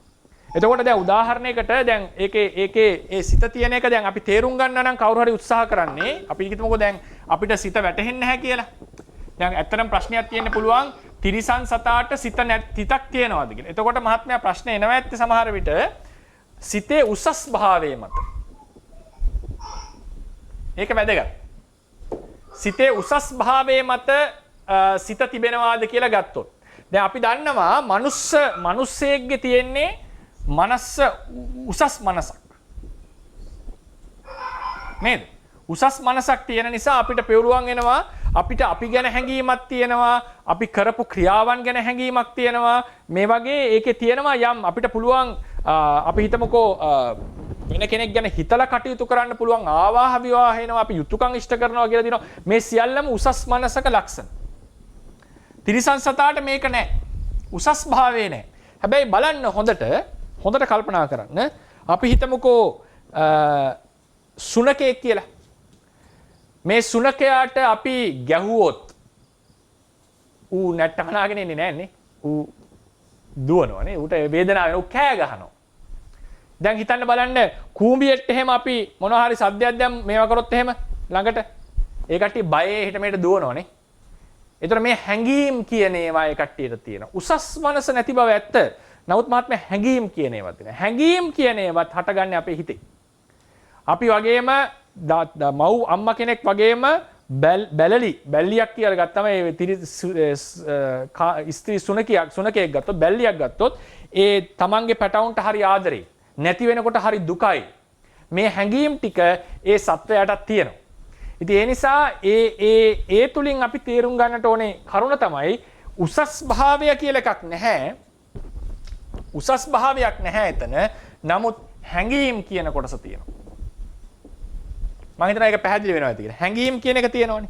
එතකොට හැඟීම් කියලා කියන්නේ සිතේම හටගන්න දේවල් ටිකක්. සිතේම හටගන්න දේවල් ටිකක් හැඟීම්. හැඟීම් කියලා වෙනම දෙයක්, සිත කියලා වෙනම දෙයක් නැහැ. ඉතින් ඒ නිසා ථේරවාදයේ හැටියට තිරිසන් සතාට හැඟීම් තියෙනවා. විද්‍යාත්මකව ගත්තත් තිරිසන් සතා කොන්ෂස්. එයාට සාමාන්‍යයෙන් යම් අවබෝධයක් තියෙනවා. ඒ කියන්නේ පරීක්ෂණ කරන්නේ නේද? තිරිසන් සතු දාතය පරීක්ෂණ කරන්නේ සමහර සිද්ධිවලදී. ඒ නිසා මේ තිරිසන් සතාට උසස් භාවය නෑ මනසේ මිනිස්සයා තරම්. හැබැයි හැඟීම් ආදී තියෙන එකෙන් තේරුම් ගන්න මිනිස්සයාට එයාට සිතක් තියෙනවා කියලා. බල්ලන්ග පුරුදු කරන ඒවා ඒ වගේ සමහර සත්වයන්ට උසස් මනස් තියෙනවා. ඔව්. අපේ ආමතුරනේ ඇහුවේ දැන් තිරිසන් සතා අකුසල් ප්‍රමාණයක් ගෙවමින් ඉන්නේ ඒ ආත්මය පුරා. එතකොට රැස් කිරීමකුත් නැහැ. කුසල් රැස් කිරීමකුත් නැහැ. එතකොට තිරිසන් භාවයෙන් අයින් වෙනකොටම උසස් ආත්මයක් ලබන්න පුළුවන් වෙන්නේ ඊට කලින් ආත්මවල කරපු හරි. කලින් ආත්මවල කරපු කර්ම නිසා. කතාව හරි. එහෙමයි අපේ ආමුදුරේ එහෙමයි තේරුණා හොඳටම. ඊට පස්සේ ඒකේ සමහර මෙහෙමත් මතක තියාගන්න මහත්මයා. සමහර තිරිසන් සත්තු ඉන්නවා ඔය බෝසතාණන් වහන්සේලා වගේ අය. එහෙමයි. ඒ කට්ටියට මේ අපි දැන් මේ සාමාන්‍ය පොදුවේ මම කිය උසස් මනස කියලා සමහර අයට තියෙන විශේෂ මනස් තියෙන අය දැන් දැකලා තියෙන සමහර සත්තුන්ගේ තියෙන හැකියාවල් නේද? සමහර සත්තුන්ගේ තියෙන කෙලෙහි ගුණ, ගති ගුණ හිතා ගන්න බැරිවද සමහර සත්තුන්ගේ බේරන දේවල්. ඉතින් ඒ නිසා සතාට කුසල් කරගන්න පුළුවන්. ඉතින් බෝසතාණන් වහන්සේම මහා කුසල සිත 8න් පහළ වෙන්න පුළුවන්. ඉතින් ඒ නිසා සත්තුන් කුසල් කර දැන් අහලා ඇති නේද අර මේ බුදුරයන් වහන්සේට එහෙම පූජා කරේ මොනවද? වඳුරා. මී වදයක් පූජා කරේ. පාරිලෙය ඇත නේද? අන්න ඒ වගේ සිද්ධිවලදී කුසල් කරගන්න පුළුවන් සතාට. නැහැ කියලා කියන්නේ. හැබැයි අබතුමා කියන එක හරි අමාරුයි. ඒ වගේම මම අකුසලුත් කරගන්නවා. දැන් කොටියෙක් හාවෙක් කනවා කියලා කියනකොට එතනදී ප්‍රාණඝාතය සිද්ධ වෙනවා කොටියට. හරිනේ? ඉතින් ඒ නිසා තිරිසන් ලෝකයෙන් ගොඩක් වෙලාවට අකුසලුත් කරගන්නවා සමහර ඔය මාංශ භක්ෂක සත්තු වගේ. ඒ කට්ටිය ගොඩක් වෙලාවට දුගතියට යන ඉඩ තියෙනවා. නමුත් හැබැයි ඒ කට්ටියගේ ප්‍රාණඝාතය මනුස්සේ ප්‍රාණඝාත කරනවා තරම් ප්‍රබල නැහැ. හිත දුර්වලයිනේ. ඒ නිසා ඒ කට්ටියගේ අකුසලේ වුණත් එච්චර ප්‍රබල නැහැ. හිතේ දුර්වලත්වය නිසා. ඉතින් නෑ හිත දුර්වලයි. දැන් තිරිසන් සතෙක් තිරිසන් මව මැරුවා කියලා ආනන්තරී වෙන්නෙත් නැහැ. බලවත් කර්මයක් ආනන්තරී නැහැ. මොකද සිත තියුණු නැහැ කට්ටිය. ඉතින් ඒ නිසා ඒකිට මතක තියාගන්න පෙර කර්ම විතරක්ම නෙවෙයි සමහර අවස්ථාවල තිරිසන් සතා කරන කර්ම නිසා සුගතියට යන අවස්ථා තියෙනවා. හරි. අර මේ ඉන්ද්‍රිය ධර්මම නේද සම්මාස දැන් තිරිසන් සතෙකුට උනත් ඒ වගේ දෙයකට හේතු වෙන්නේ අර අපිට කතාවක් තියෙන අර කිරිවවුලු 500ක් අර ධර්මය අහලා මේ සුගති දිවි ලෝකෙට ගියා කියලා එතනත් ස්වාමීන් වහන්සේ ඉන්ද්‍රිය වලින්ම නේද එතන අපිට පැහැදිලි වෙන්නේ. ඉන්ද්‍රිය කියන වචනයෙන් මම සීමා කරන්නේ නැහැ. ඉන්ද්‍රිය කියන වචනයෙන් ඒක සසර හුරු කරපු ಗುಣධර්ම. සසර හුරු කරපු දේවල්. ඉන්ද්‍රිය කියලා කියන්න පුළුවන් මොනවා හරි තව මාර්ගාංග දියුණු කරා කියලා කියන්න පුළුවන්. ඒ නිසා ඒ දියුණු කරපු ඒ මානසික ගති ස්වභාව ඉන්ද්‍රිය කොට ගැටලුවක් නැහැ. මම ඒකට සීමා කරන්න නැති කරේ. මොන එක එක ක්‍රමෙන් අපිට කියත හැකි. ඒ ඉන්ද්‍රිය ආදී දේවල් දියුණු කරපු නිසා තමයි ඒ වගේ ගොඩක් වෙලාවට තිරිසන්ගත අප්පත්ති වලදී පවා ඔය වගේ ගති ලක්ෂණ ඇවිල්ලා තියෙන්නේ. ස්වාමීන් වහන්සේ ඔබ වහන්සේ දේශනා කළා මේ ප්‍රශ්නෙට කලින් ප්‍රශ්නේ විසඳද්දී සමහර නිකායවල තියෙනවා කියලා සත්‍යයට මේ මනසක් නැහැ කොන්ෂස් නැහැ කියලා. ඒ මොන නිකායද? නේ නිකාය නෙමෙයි සමහර දර්ශනවල වැරදුනා මට. දර්ශන. ඒ දර්ශන මොනවද ස්වාමීන් වහන්සේ? දැන් සමහර ආගම්වල තියෙනව නේද සතා ඇති වෙලා තියෙන්නේ කොන්ෂස් භාවය නම් මන්ද නැහැ තියෙන්නේ මස් සඳහා පිණිස දෙවියා මැව්වා කියලා එහෙම තියෙනවනේ සමහර ආගම්. ඒ වගේ වේ තියෙනවා ස්වාමීන් වහන්සේ. ඒ වගේ එකක් තමයි අපේ දර්ශනීය අත්ලත නිකාය. නෑ මට වැරදුනා සමා වෙන්න මගේ වචනේ මම නිකාය කියලා අදහස් කරේ මේ වෙන ඔය වගේ නිර්මාණවාද වගේ. තෙරුවන් සරණයි ස්වාමීන් වහන්සේ. තෙරුවන් සරණයි මෑණියෝ. කර්මජ රූපයක් ඇති වෙලා ඊළඟ කර්මජ රූපය ඇති වෙන්නේ හැම චිත්තක්ෂණයකදීම ඇති වෙනවද නැත්නම් ඒ රූප චිත්තක්ෂණ 17ක් එක රූපයක් ඇති වෙලා පවතිනවනේ නේද? ඔව්. ඔව් ඊළඟට ඒ අතර අනිත් රූප හැම චිත්තක්ෂණයකදීම උත්පාදනය වෙනවද ස්වාමීන් වහන්සේ නැත්නම් ඕනම වෙලාවක ඒ අතර වෙන්න පුළුවන්ද? ඒ කර්මජ රූපේ තියෙන අතරේ තව රූප උපදින්න පුළුවන් කියන එක දහන්නේ. එහෙමයි ස්වාමීන් වහන්සේ. අනිවාර්යෙන් උපදිනවා. ඒ කර්මජ රූපේ තියෙන අතරේ තව රූප උපදිනවා. සාමාන්‍යයෙන් කියන්නේ හැම අනුචිත්තක්ෂණයම කර්මජ රූප උපදිනවා කියලා. හැම අනුචිත්තක්ෂණයම. ඒකට තව මතයක් තියෙනවා අනිත් ඔක තේරවාදීන්ගේ මත දෙකක් තියෙන එකක්. ඒවල කියන මූල ටීකාවේ මතයක් තියෙනවා. සිතේ උපාදක්ෂණය විතරයි රූප උපදින්නේ කියලා. ඒක මත දෙකක්. ඉතින් ඒක මම ඉදිරියේදී කතා කරන්නම් මේ දෙක මොකද්ද කියලා. සාමාන්‍යයෙන් දැනට අපි මතක තියාගන්නේ ගන්න සාමාන්‍යයෙන් තියෙන සම්ප්‍රදාය ක්‍රමය තමයි හැම අනුචිත්තක්ෂණයම කර්මජ රූප උපදිනවා. අරකට තියෙන මේ ඒක සාමාන්‍යයෙන් උනාසි යමකෙන් ඔප්පු කරන්න හදන්නේ ඒක කෙතෙක් දුරට සාර්ථක ඒක සාර්ථක මදි වගේ පේනවා. නමුත් ඒකේ ඒ මුල ටීකාවේ අදහසට මේ වැදගත් වෙන තැන් කීපයක් තියෙනවා. මම ඒ තැන් වලදී ඒවා කතා කරන්නම්. මේ අදහස් දෙකක් තියෙනවා. ඒ සාමාන්‍යයෙන් අපි උගන්වන්නේ කතා කරන්නේ සෑම අනුචිත්තක්ෂණයකම කර්මජ රූප උපදිනවා කියන එක. සරණ තාක් පොඩි ප්‍රශ්නයක් තියෙනවා අවසරයි මේ. ඔව්. එතකොට දැන් අපි අපි කෙනෙක් මරණවයි කියලා හිතමු සන්නස හදිස්සි අන්තරකින්. එම අවස්ථාවකදී ඒ මරණය සිද්ධ වෙන කියන්නේ මරණයට මුහුණ දීම නෙමෙයි මරණයට මුහුණ දීමේදී එතනින් ඇතිවෙන අර ජවනසිත තමන්ගේ වර්තමාන වර්තමාන සිතේදී යෝනිසමනස්කාරයෙන් වෙනස් කරගන්න පුළුවන් කියලා මම හිතන්නේ. නමුත් මේ මැරීම සිද්ධ වෙන අවස්ථාවේදී විපාකයේ ඇත්තම කර්ම නිසා නෙමෙයි ස්වාමීන් සිද්ධ වෙන්නේ. මොකද දැන් අපි දැන් ඔය කියනකොට කම්ම දායාදෝ කම්ම යෝනි කම්ම බන්දු කම්ම පරිසරණ ආදී වශයෙන් කියනකොට මේ කර්මයෙන් නිසාම මේ සිද්ධ වෙන බවක් නේද අපිට හැංගින්න ස්වාමීන්. නෑ. ඒක කෙලින්ම දේශනා කරලා තිනවනේ සියල්ල පූර්ව කර්මයෙන් වීම කියන එක මිත්‍යා දෘෂ්ටියක් කියලා. ඒ කියන්නේ මේ මරණය සිද්ධ වීම ඒ මරණයට මේ මොහොතේ මුහුණ දීම කර්මයෙන් නිසා නෙමෙයි සිද්ධ වෙන්නේ. අනිවාර්ය නෑ. ඒකට සාධක නෑ කොහෙවත්. කර්ම දායාදා කම්ම බන්දු කියන එක කියන්නේ කර්මය අපේ ජීවිතේ පිළිසරණක් කියන එක. මිසක් හැම මරණයක්ම කර්මයෙන් කියන එකට අර්ථකථනය ගන්න බෑ එතනින් අපිට. ඒතර කර්මයෙන් තොරවත් මරණ සිද්ධ වෙනවා. දැන් තවත් අර මොනමදකයි ඔය සූත්‍රයක හරි ජාතක කතාවක දැනග අර කෙනෙක් අර ගල් ගුහාව තමන්ගේ මරණයෙන් බේරෙන්න ගල් ගුහාවක ඉඳලා එතනින් එහෙම මොකද කතාවක් තියෙනවනේ. ඒ කතා කර්මයෙන් මැරින්න කතා තියෙනවා. නමුත් හැම මරණයක්ම කර්මයෙන් කියන තරම් සාධකයක් නෑ. මිලින්ද ප්‍රශ්න එන්නේ මරණය සිද්ධ වෙලා ක්‍රම 8ක්. සමහරව නිකම්ම මැරෙනවා. ආයුෂය ගෙවිලා මැරෙනා ඉන්නවා. ආයුක්ඛය මරණය කියලා එකක් තියෙනවා. කම්මක්ඛය කර්මේශය වෙලා මැරෙනවා. වෙන කර්මයක් නිසා මැරෙන කෙනෙකුත් ඉන්නවා. ඊට පස්සේ ඊට අමතරව උපච්ඡේදක මරණය සිද්ධ වෙන්න පුළුවන් පරූප ඝාතය නිසා. අපේ නොසලකිල්ල නිසා, සියදිවි නසා ගැනීම නිසා. ඊට පස්සේ අපි හිතමු අනවශ්‍ය ලෙස බීලා හැම මොනවද සිරෝසිස් නේද? සිරෝසිස් එහෙම හදාගෙන. ඒ වගේ ඒවා පූර්ව කර්මයට ගන්න දාන්නේ. ඒවා අද කරපු එයාගේ නොසලකිල්ල. නැති ඒකත් අපේ කර්මයක් ගන්න පුළුවන් නිසා අපි හිතමු දැන් බොන කෙනෙක්. එයා හිතමු මත්පැන් ගන්න කෙනෙක්. ඒතරේ මත්පැන් වැඩි වීම නිසා ගන්නකට ඒකත් ඉතින් දැන් කරපු කර්මයේ ප්‍රතිඵලයක් වශයෙන් ගන්නත් පුළුවන් ඉතින් නේද? එහෙම ගන්න මේ න්‍යායක් නැහැ. ඒකෙම උපඝාතනය වුණා කියලා. ඉතින් අපි හිතමු වෙන කෙනෙක් ඇවිල්ලා අපිව ඝාතනය කරා කියලා. ඒතර කෙනෙක් කියනවා මේක පූර්ව කර්මයක්ද? කර්මයක් විය හැකියි. ඒක ප්‍රශ්නයක් නැහැ. කර්මයක් විය හැකියි. නමුත් අනිවාර්යයෙන්ම දේශනාවේ තියනවාද මේක කර්මයෙන්මයි කියලා එහෙම එකක් නැහැ. එහෙම දේශනාවක් නැහැ. කර්මය ප්‍රබල සාධකයක් ලෙස කියලා තියෙනවා. ජීවිතේට ප්‍රබල දායකයක් ලෙස. ඉතින් තේරවාදයේ ඇතුලේ තියෙන සම්ප්‍රදායයේ කතා කරන්නේ මිලින්ද ප්‍රශ්නේම කියන්නේ කර්මය එක ෆැක්ට් එකක් විතරයි මරණයට. කර්මයකින් තොරව වෙන කෙනෙක්ගේ ක්‍රූරත්වය නිසා මියන්න පුළුවන් කෙනෙක්. ජීවත් වීමේ ඉඩ තිබිලා. ස්වභාවික විපතක් නිසා මියන්න පුළුවන් කෙනෙක්. ඒතර මේ හැම එකෙම පෙන්වන්නේ ෆ්‍රජයිල් බව ජීවිතේ. ජීවිතේ ඕන තැනක විනාශ වෙන්න පුළුවන්. සමහර අයගේ තියෙනවා කිසිම ක්‍රමයකින් විනාශ වෙන්න බැරි තරම් ප්‍රබල කර්ම වලින් උපදිච්ච අය. ඒ කට්ටියට කියනවා මොනවා වුණත් විනාශ වෙන්නේ නැති අය. ඒ වගේ විශේෂ ප්‍රබල උප්පත්ති කර්ම ප්‍රතිසන්දි තිබ්බ අය ඉන්න පුළුවන්. සහ මොනවා හරි සසර කුසල් කරපු අය.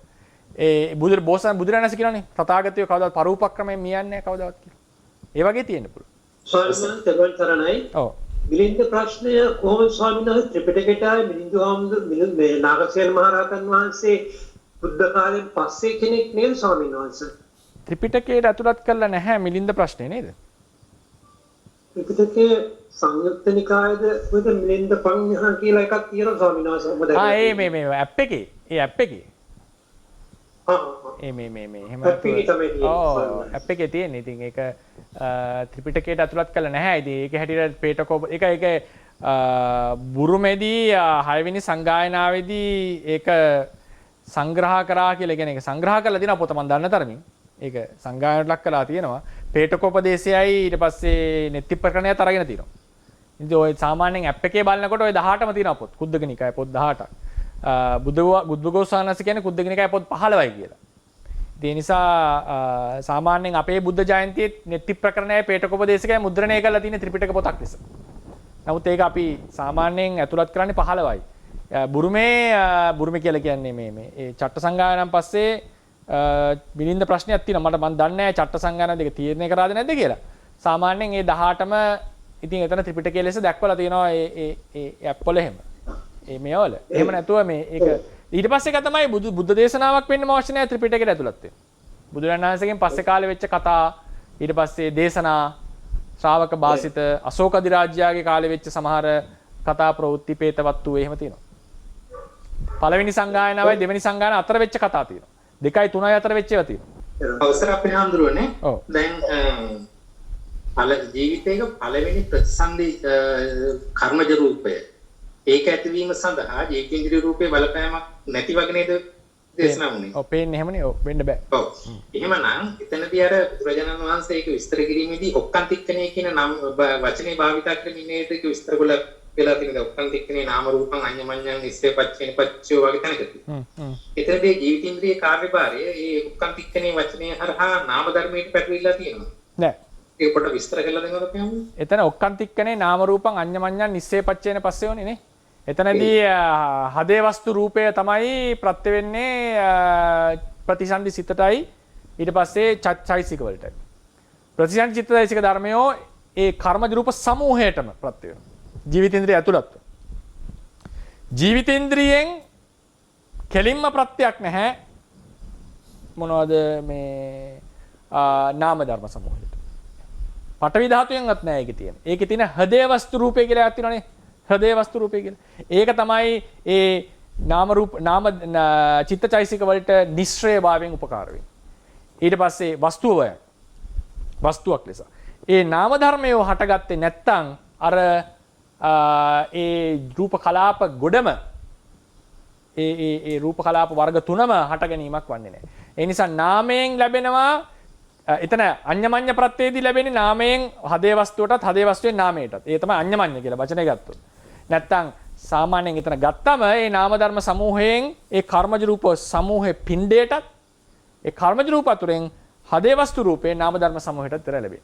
අනිත් ඒ වලින් නාමයට මොනවත් ලැබෙන්නේ නැහැ. අවසරයි ස්වාමීන් වහන්සේ ධර්ම සාකච්ඡාවේදී ආපු ප්‍රශ්නයක් අහන්න අවසරයි. තින්සන් බවවල මව මරණ තානන්තරේ පාප කර්මයක් නෙවෙන්න හේතුව ඒගොල්ලන්ගේ දුර්වල සිත ඔව් එතකොට ඒකෙන් අනිත් පැත්තට එන්නේ සල්නාංශ සිතක් ප්‍රබල වෙන්නේ යම් අකුසලයක් වුණොත් ඒක ඒ අකුසල ශක්තිය ප්‍රබලයි කියන එක නේද? ඔව් අකුසල සහ කුසල දෙකම මනුස්සයෙක්ට විතරයි පංචානන්තරියම තියෙන්නේ.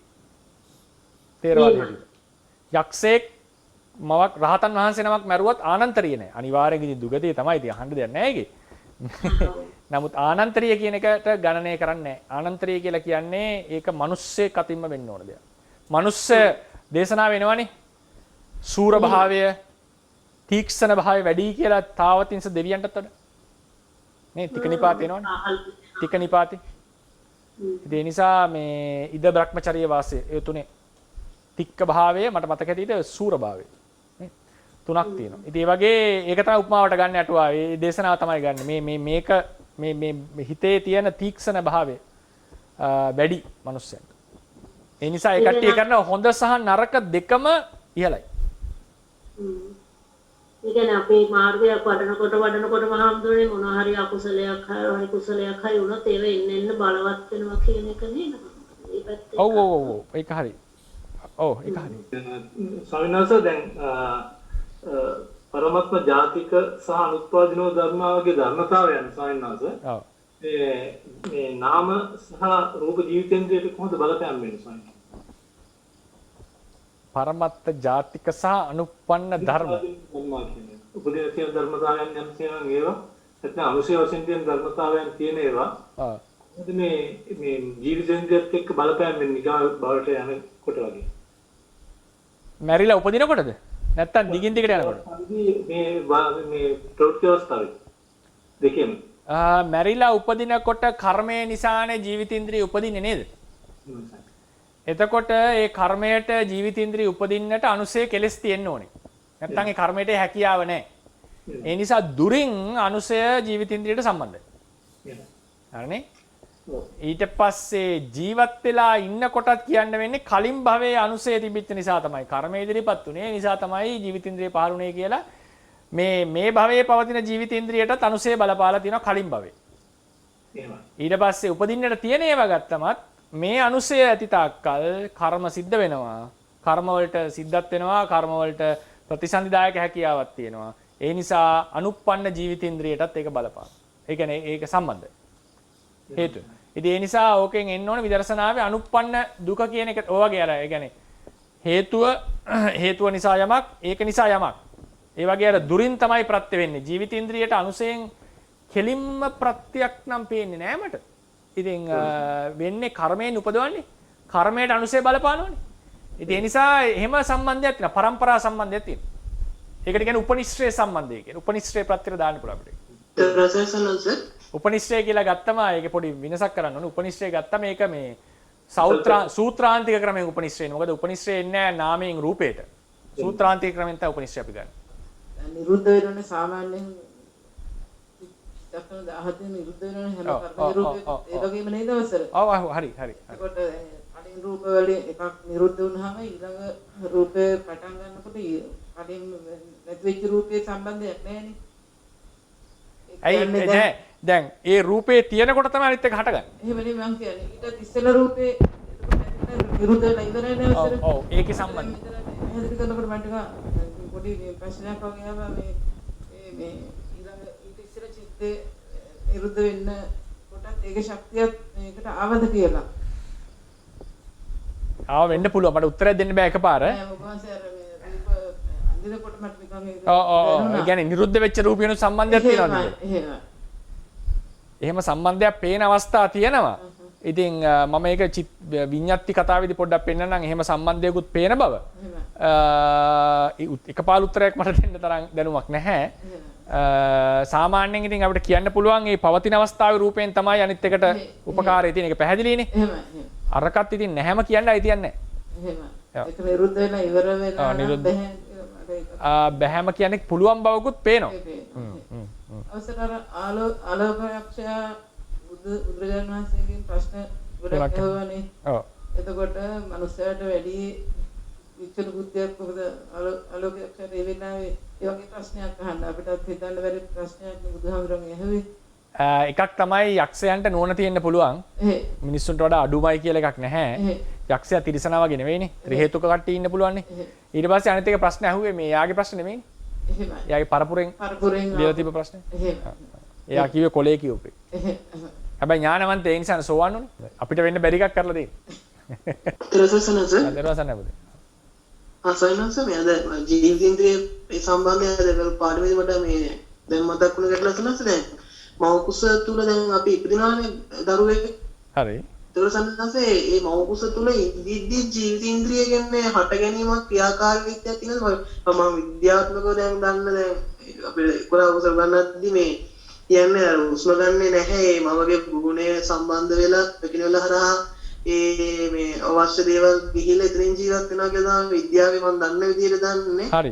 සනස දැන් එතකොට මේක දැන් කියන දැන් අර වගේ දෙයක් සිද්ධ වෙන්න පුළුවන් නේද? මට මේ හිතා ගන්න අමාරුයි සනස. ඒ කියන්නේ ජීවිතේන්ද්‍රිය ක්‍රියාත්මක වෙනවා කියන එකද?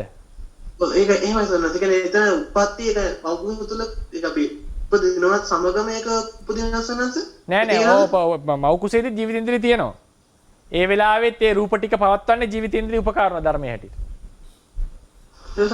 කෙලෙස් ඒවත් තියෙනවා තියෙන ස්වභාවය තියෙනවද? කෙලෙස් යම් පමණකට ඇති වෙනවා. යම් පමණකට ඇති වෙනවා. ගොඩාක් වෙලාවට ඇති වෙන්නේ භවාංග හිතෝ කලින් භවයේ අරමුණු කරපු සිත්. කෙලෙස් නැතුව නෙවෙයි වේදනා පීඩා එහෙම ඇති වෙනවා යාට. ඒ කියන්නේ ගොඩක් වෙලාවට දුර්වල හිතක් වෙලායි තියෙන්නේ. ගොඩාක් වෙලාවට කියන්නේ පෙර භවයේ සිහි කරපු සිත් පහළ වෙනවා යාට. ඒ වෙලාවේදී. ඒක අමතක වෙන්නේ සාමාන්‍යයෙන් මව් කුසේ තියෙන දුක සහ එළියට එන අවස්ථාවේ තියෙන දුක ඒ වගේ අවස්ථාවල අමතක වෙන්නේ ගොඩක් වෙලාවට. ඉතින් නමුත් වේදනා ආදී දැනෙනකොට පහසුවෙන් නෙවෙයි ඉන්නේ. පහසුවකින් නෙවෙයි ඉන්නේ. අතිශය දුකකින්. නමුත් මේ සිතවිලි ඒක වේදනා හැම තියෙනවා යාට. කෙලස් පහළ වෙනවා. මොකද ඒ කියන්නේ ජීවිතින්ද කියන්නේ එක්තරා කියන්නේ මේ ශක්තියද ඒ කියන්නේ ඉන්විසිබල් වගේ පේන රූපය අන්න රූපය දිගින් දිගට පවත්වන්න හේතු වෙන රූපයේම තියෙන සියුම් දෙයක්. ඒ කියන්නේ රූපය නිකන් ජීවත් කරන දෙයක් වගේ ජීවත් කරන දෙයක්. වයිටැලිටි කියලා කියන්නේ ඒක. ඒක නේද විඥානයේ සමාන වගේ දෙයක්ද ඒක? නෑ. ඒ කියන්නේ එහෙම ඉතින් මට ශක්තියක් කියලා කියන්න තේරෙන්නේ නෑ. රූප කලාප ඇතුලේ තියෙන රූපයන්ගේ මනා ක්‍රියාකාරීත්වයට උපකාර වෙන යම්කිසි ගතියක්. කර්මය නිසා හටගත්තා. ඒ නිසා තමයි සත්වයා ජීවත් වෙනවා කියන සංඛ්‍යාවට යන්නේ. එහෙමයි කියන්න වෙන්නේ. ශක්තියක් කියලා ඉතින් කිව්වට ගැටලුවක් නෑ ඉතින් ලොකුවට. අපේ ආමුදුරනේ කෙටි ප්‍රශ්නයක් අහන්න අවසරයිද කර්මය ගැන? හොඳයි. අවසාන ප්‍රශ්නේ කරමු කියන හරි. අපේ අතුරේ අපි කිව්වොත් කෙනෙක් වැන්දවුවක් හෝ බිරිඳ හෝ ස්වාමියා මිය යන්න යම්කිසි අකුසල කර්මයක් කරලා ඉපදෙනවා. එහෙම ඉපදුණු කෙනෙක්ට අපි මේ මැරෙන්න වෙන කෙනා තව තමන්ගේ කර්ම විශ්ේ ජීවත් වෙන වාසනාව තියෙන්නේ. අනිත් කෙනාගේ කර්මයේ හින්දාම මැරෙන්න පුළුවන්ද? ඒ කියන්නේ දැන් ඔය කියන්නේ මගේ කර්මය නිසා මගෙත් එක්ක ඉන්න කෙනා මැරෙන්න පුළුවන් කියලාද? එහෙමයි අපේ ආමුදුරනේ. එයාට ජීවත් වෙන වාසනාව තියෙනවා. නමුත් අනිත් කෙනාගේ කර්මයේ හින්දා එහෙම කර්මයේ බවකවද ක්‍රියාත්මක වෙන්නේ කියන්නේ. එහෙමනම් ඉතින් සාමාන්‍යයෙන් මෙහෙමයි. ඉතින් අනිත් කෙනාගේ තව ප්‍රශ්නයක් දැන් අපි කියමුකෝ දැන් රැකියාවක් නැහැ කියලා තමන්ගේ පුතාට අම්මට තියෙන අකුසලයක් තමන්ගේ පුතාට රැකියාවක් නැහැ කියලා දිනවන්න චේතනාව. පුතා කොච්චර උත්සාහ කරත් ප්‍රස්තාව හම්බෙන්නේ නැහැ. ඔය වගේ ප්‍රශ්න. ඔහොම හිතුවොත් ඉතින් කෙලවරක් නැහැ නේද? අපිට කියන්න පුළුවන් මේ අහවල් මිනිස්සුන්ගේ දුප්පත්කම විඳින්න හේතු වෙලා කියලා. ඉතින් අන්තිමට රට දුප්පත් වෙලා තියෙන මන් නිසා කියන්න පුළුවන් අන්තිමට. කිව්වොත් එහෙම මගේ කර්මයක් තියෙනවා මේ දුප්පත් රටක ඉපදින්න. ඒ නිසා මම ඉපදුන නිසා රටම දුප්පත් වුණා. එහෙම වෙන්න ඒ කියන්නේ බෑ කියලා එකක් නැහැ. මට තේරෙනවා මහත්මයාගේ ලස්සනයි චින්තනය තරකණය. කර්මයේ පාඩමේදී අපි පොඩ්ඩක් කතා කරමු. හැබැයි ඒකේ මේ සීමා තියෙනවා. ඒ කියන්නේ මගේ කර්මය නිසා වෙන කෙනෙක් මැරෙනවා කියන එකක් නම් පේන්නේ නැහැ. තව ඉතින් හිතන්න වෙනවා එහෙම අවස්ථා තියෙනවා. ඒ කියන්නේ මගේ කර්ම නිසා බාධා එන්න පුළුවන් මිනිස්සුන්ට. ඉතින් ඒ නිසා මේ මගේ කියන්නේ මගේ බලවත් ආනන්ද සිටුවරයා මැරලා ඉපදුනාට පස්සේ ගමටම කැම නැති වුණා. ඒවට කියන්නේ කර්මයේ නිස්සන්ද ඵල කියලා. නිස්සන්ද ඵල අන් අයටත් බලපානවා. Tamanට විතරක් නෙවෙයි. කර්මය Taman විපාක සිත් උපදවන්නේ කෙලින්ම විපාක දෙන්නේ Tamanට විතරයි. නිස්සන්ද ඵල. ඒක තමයි දේශනාවේ තියෙන්නේ. දුර්ලභෝ පුරිසාජඤ්ඤෝ නසෝ සබ්බත්ත ජායති යත්තසෝ ජායති ධීරෝ තං කුලං සුඛමේදති. ධම්පදේ දේශනා කරන්නේ. පුරිසාජඤ්ඤෙක් මහා පිං ඇත්ත ලෝකේ දුර්ලභයි. ඒ කෙනා යම් කුලයක ඉපදුනොත් ඒ කුලයම වැඩෙනවා කියලා. කුලයටම සාර්ථක වෙනවා. ඊට පස්සේ එහෙම දේශනා ඒක හරි ටිකක් ඕක කර්ම පාඩමෙම ගන්නම් මම. නැත්නම් ඕක ගොඩාක් ප්‍රශ්න ගොඩක් එන පාඩමයක් එනවා. දැන් මිත්තානිසංසය කියන්නේ මිත්තානිසංස දැන් සමහර ඒවා දෙනවා සමහර කර්ම අනිත් සත්තුන්ගේ බයොලොජිකල් ජීව විද්‍යාත්මක ක්‍රියාවට බලපානවා. මොනවද කියන්නේ? ගාවෝ තස්ස පජායන්ති කෙත්තේ උත්තං විරෝහති නේද? පුත්තානං පලමස්නාති යෝ මිත්තානං නදුහබති. මිත්‍රයන්ට ද්‍රෝහි වෙච්ච නැති කෙනාගේ අස්වැනි වැඩි වෙනවා. ගවයෝ වැඩිපුර කිරි දෙනවා. කිරි නිපදවනවා. ඒ වගේ වෙන අයගේ ජීවිතවලට බලපාන ඒවා තියෙනවා. කර්මය හරි අමුතුම සිද්ධියක්. හැබැයි මගේ කර්මයකින් වෙන කෙනෙක් මැරෙන්න බෑ. මම දන්න එකෙන් නම් මැරෙන්න බෑ. මම දැන් කල්පනා කරේ මොකක් හරි ගාව ලාවටවත් තියනවද කියලා වෙලාවෙම මම නිකන් කල්පනා කරේ. මේ කර්මයේ මගේ එහෙම දන්නේ නැහැ මගේ කර්මයේ වෙන කෙනෙක් මැරෙනවා කියලා එකක් නෑ. එහෙම ප්‍රබල විපාක නෙවෙයි. අර නිකන් දැන් මොකක් හරි මේ රස්නේ භාජනයක් තිබ්බම අපිට රස්නේ දැනෙනවනේ ඉතින්. රස්නේ දැනෙන්නේ අර නිකන් උෂ්ණ දැනෙනවා වගේ වෙන තියෙනකොට ඒක ඇල්ලුවොත් තමයි පිච්චෙන්නේ. දැන් අපි හිතමුකෝ කවුරු හරි ගාව මේ ඇඟ කුණු වෙච්ච ලෙඩක් තියෙනවා. ඒක යාගේ ප්‍රශ්නයක්. නමුත් ළඟින් යන අපිටත් ඒකේ විඳින්න වෙනවනේ ප්‍රශ්නේ. ඒ වගේ බලවත් කර්ම විපාක තියෙනකොට කුසල හෝ අකුසල දෙපැත්තම වටා පිටාවේ ඉන්න අයටත් යම් ප්‍රශ්න ගැටලු වෙනවා. හැබැයි ඒ මිනිස්සයාගෙන් වෙන් වෙච්ච දවසට ඒක නෑ. ඒ නිසා ආනන්ද සිටුවරයා වෙන් කරාට පස්සේ ගම හරි ගියා. ගමට ඒ ප්‍රශ්න ආවේ නෑ. ඔය සමහරු කියන්නේ ඔය සමහර කියනවා නේද මේ දරුවා ඉපදුනාට පස්සේ තමයි මගේ පවුලට ශ්‍රියාකාන්තාව ආවා කියලා කියනවා. සිරියාව ආවා කියලා කියනවා. ඒවා ධර්මයට එකඟයි. ඒ ධර්මයට එකඟයි. ඒවා වෙන්න පුළුවන්. ඒක තමයි බුදුරජාණන් දේශනා කරේ. යම් යත්තසෝ ජායති ධීරෝ තං කුලං සුඛමෙහෙදති. යම් තැනක උන්වහන්සේ ගැන කියන්නේ ඒක. තමන් වහන්සේ ගැන කියන්නේ. යම් කුලයක මහා බෝසත්වරයෙක් ඉපදුනා නම් කුලයම නිකන් ඒ පිනට ඒ යාගේ ලැබෙන පින අනිත් අයටත් විඳින්න හම්බ වෙනවා ඒක. ඉතින් මෙහෙම වෙන්න පුළුවන්. පෙර කර්මය කියන කතාව දැන් ඕක ඊළඟ ප්‍රශ්නේනේ පෙර කර්මයට දානවා අපි හැම එකක්ම. ඒක තමයි උතරේ ප්‍රශ්නේ. කර්මයේ තියෙනවා දෙකක්. මෙලොව බලපාන කර්ම පරලෝකයෙන් එන. ඒ කියන්නේ අනාගතය අර গুপ্ত ලෙස බලපාන කර්ම. දැන් අපි හිතමුකෝ කවුරු හරි කෙනෙක් මිනිහෙක් මැරුවා වෙන පවුලකින්. හරිනේ? ඊට පස්සේ මොකද වෙන්නේ? අර පවුල කේන්ති අරගෙන ගිහිල්ලා සමහරට මෙයා නෙවෙයි මගේ ඥාතියා මරනවනේ. එහෙම තියෙනව ඕනතරන්නේ. ඒතකොට මේ ඥාතියා මැරුණේ පෙර කර්මයන් නිසා වෙන්න පුළුවන්. මම නැහැ කියන්නේ. වෙන්න පුළුවන්. නමුත් සමහරවිට මගේ මේ ක්‍රියාවේ අඥාන ක්‍රම නිසා මගේ මිනිස්සුන්ටත් කරදර වුණා. දැන් එකක් තියෙන්නේ. වඳුරෙක් තියන් හිටියා ආරක්ෂකයා ලෙස රජුරු. මිනිස්සෙක්. හොඳට හරි ආදරේ. මැස්සෙක් වැහ ඔළුවේ. මොකද කරේ කඩුවක් අරන් ගැහුවා මැස්සට. රජුරුත් ඉවරයි. ඒකට මේ ඒ අඥාන කෙනා ඊට පස්සේ බෝසත්ණන්සේ බලන් ඉන්න දකින්නවා මේක. ඊට පස්සේ අන්තිමට ඉතින් කියනවා ඉතින් මේ ඉතින් තවත් ඔය බඩු මිනිහෙට්ටත් වෙනවා පුතෙක් නිසා. මිය යනවා.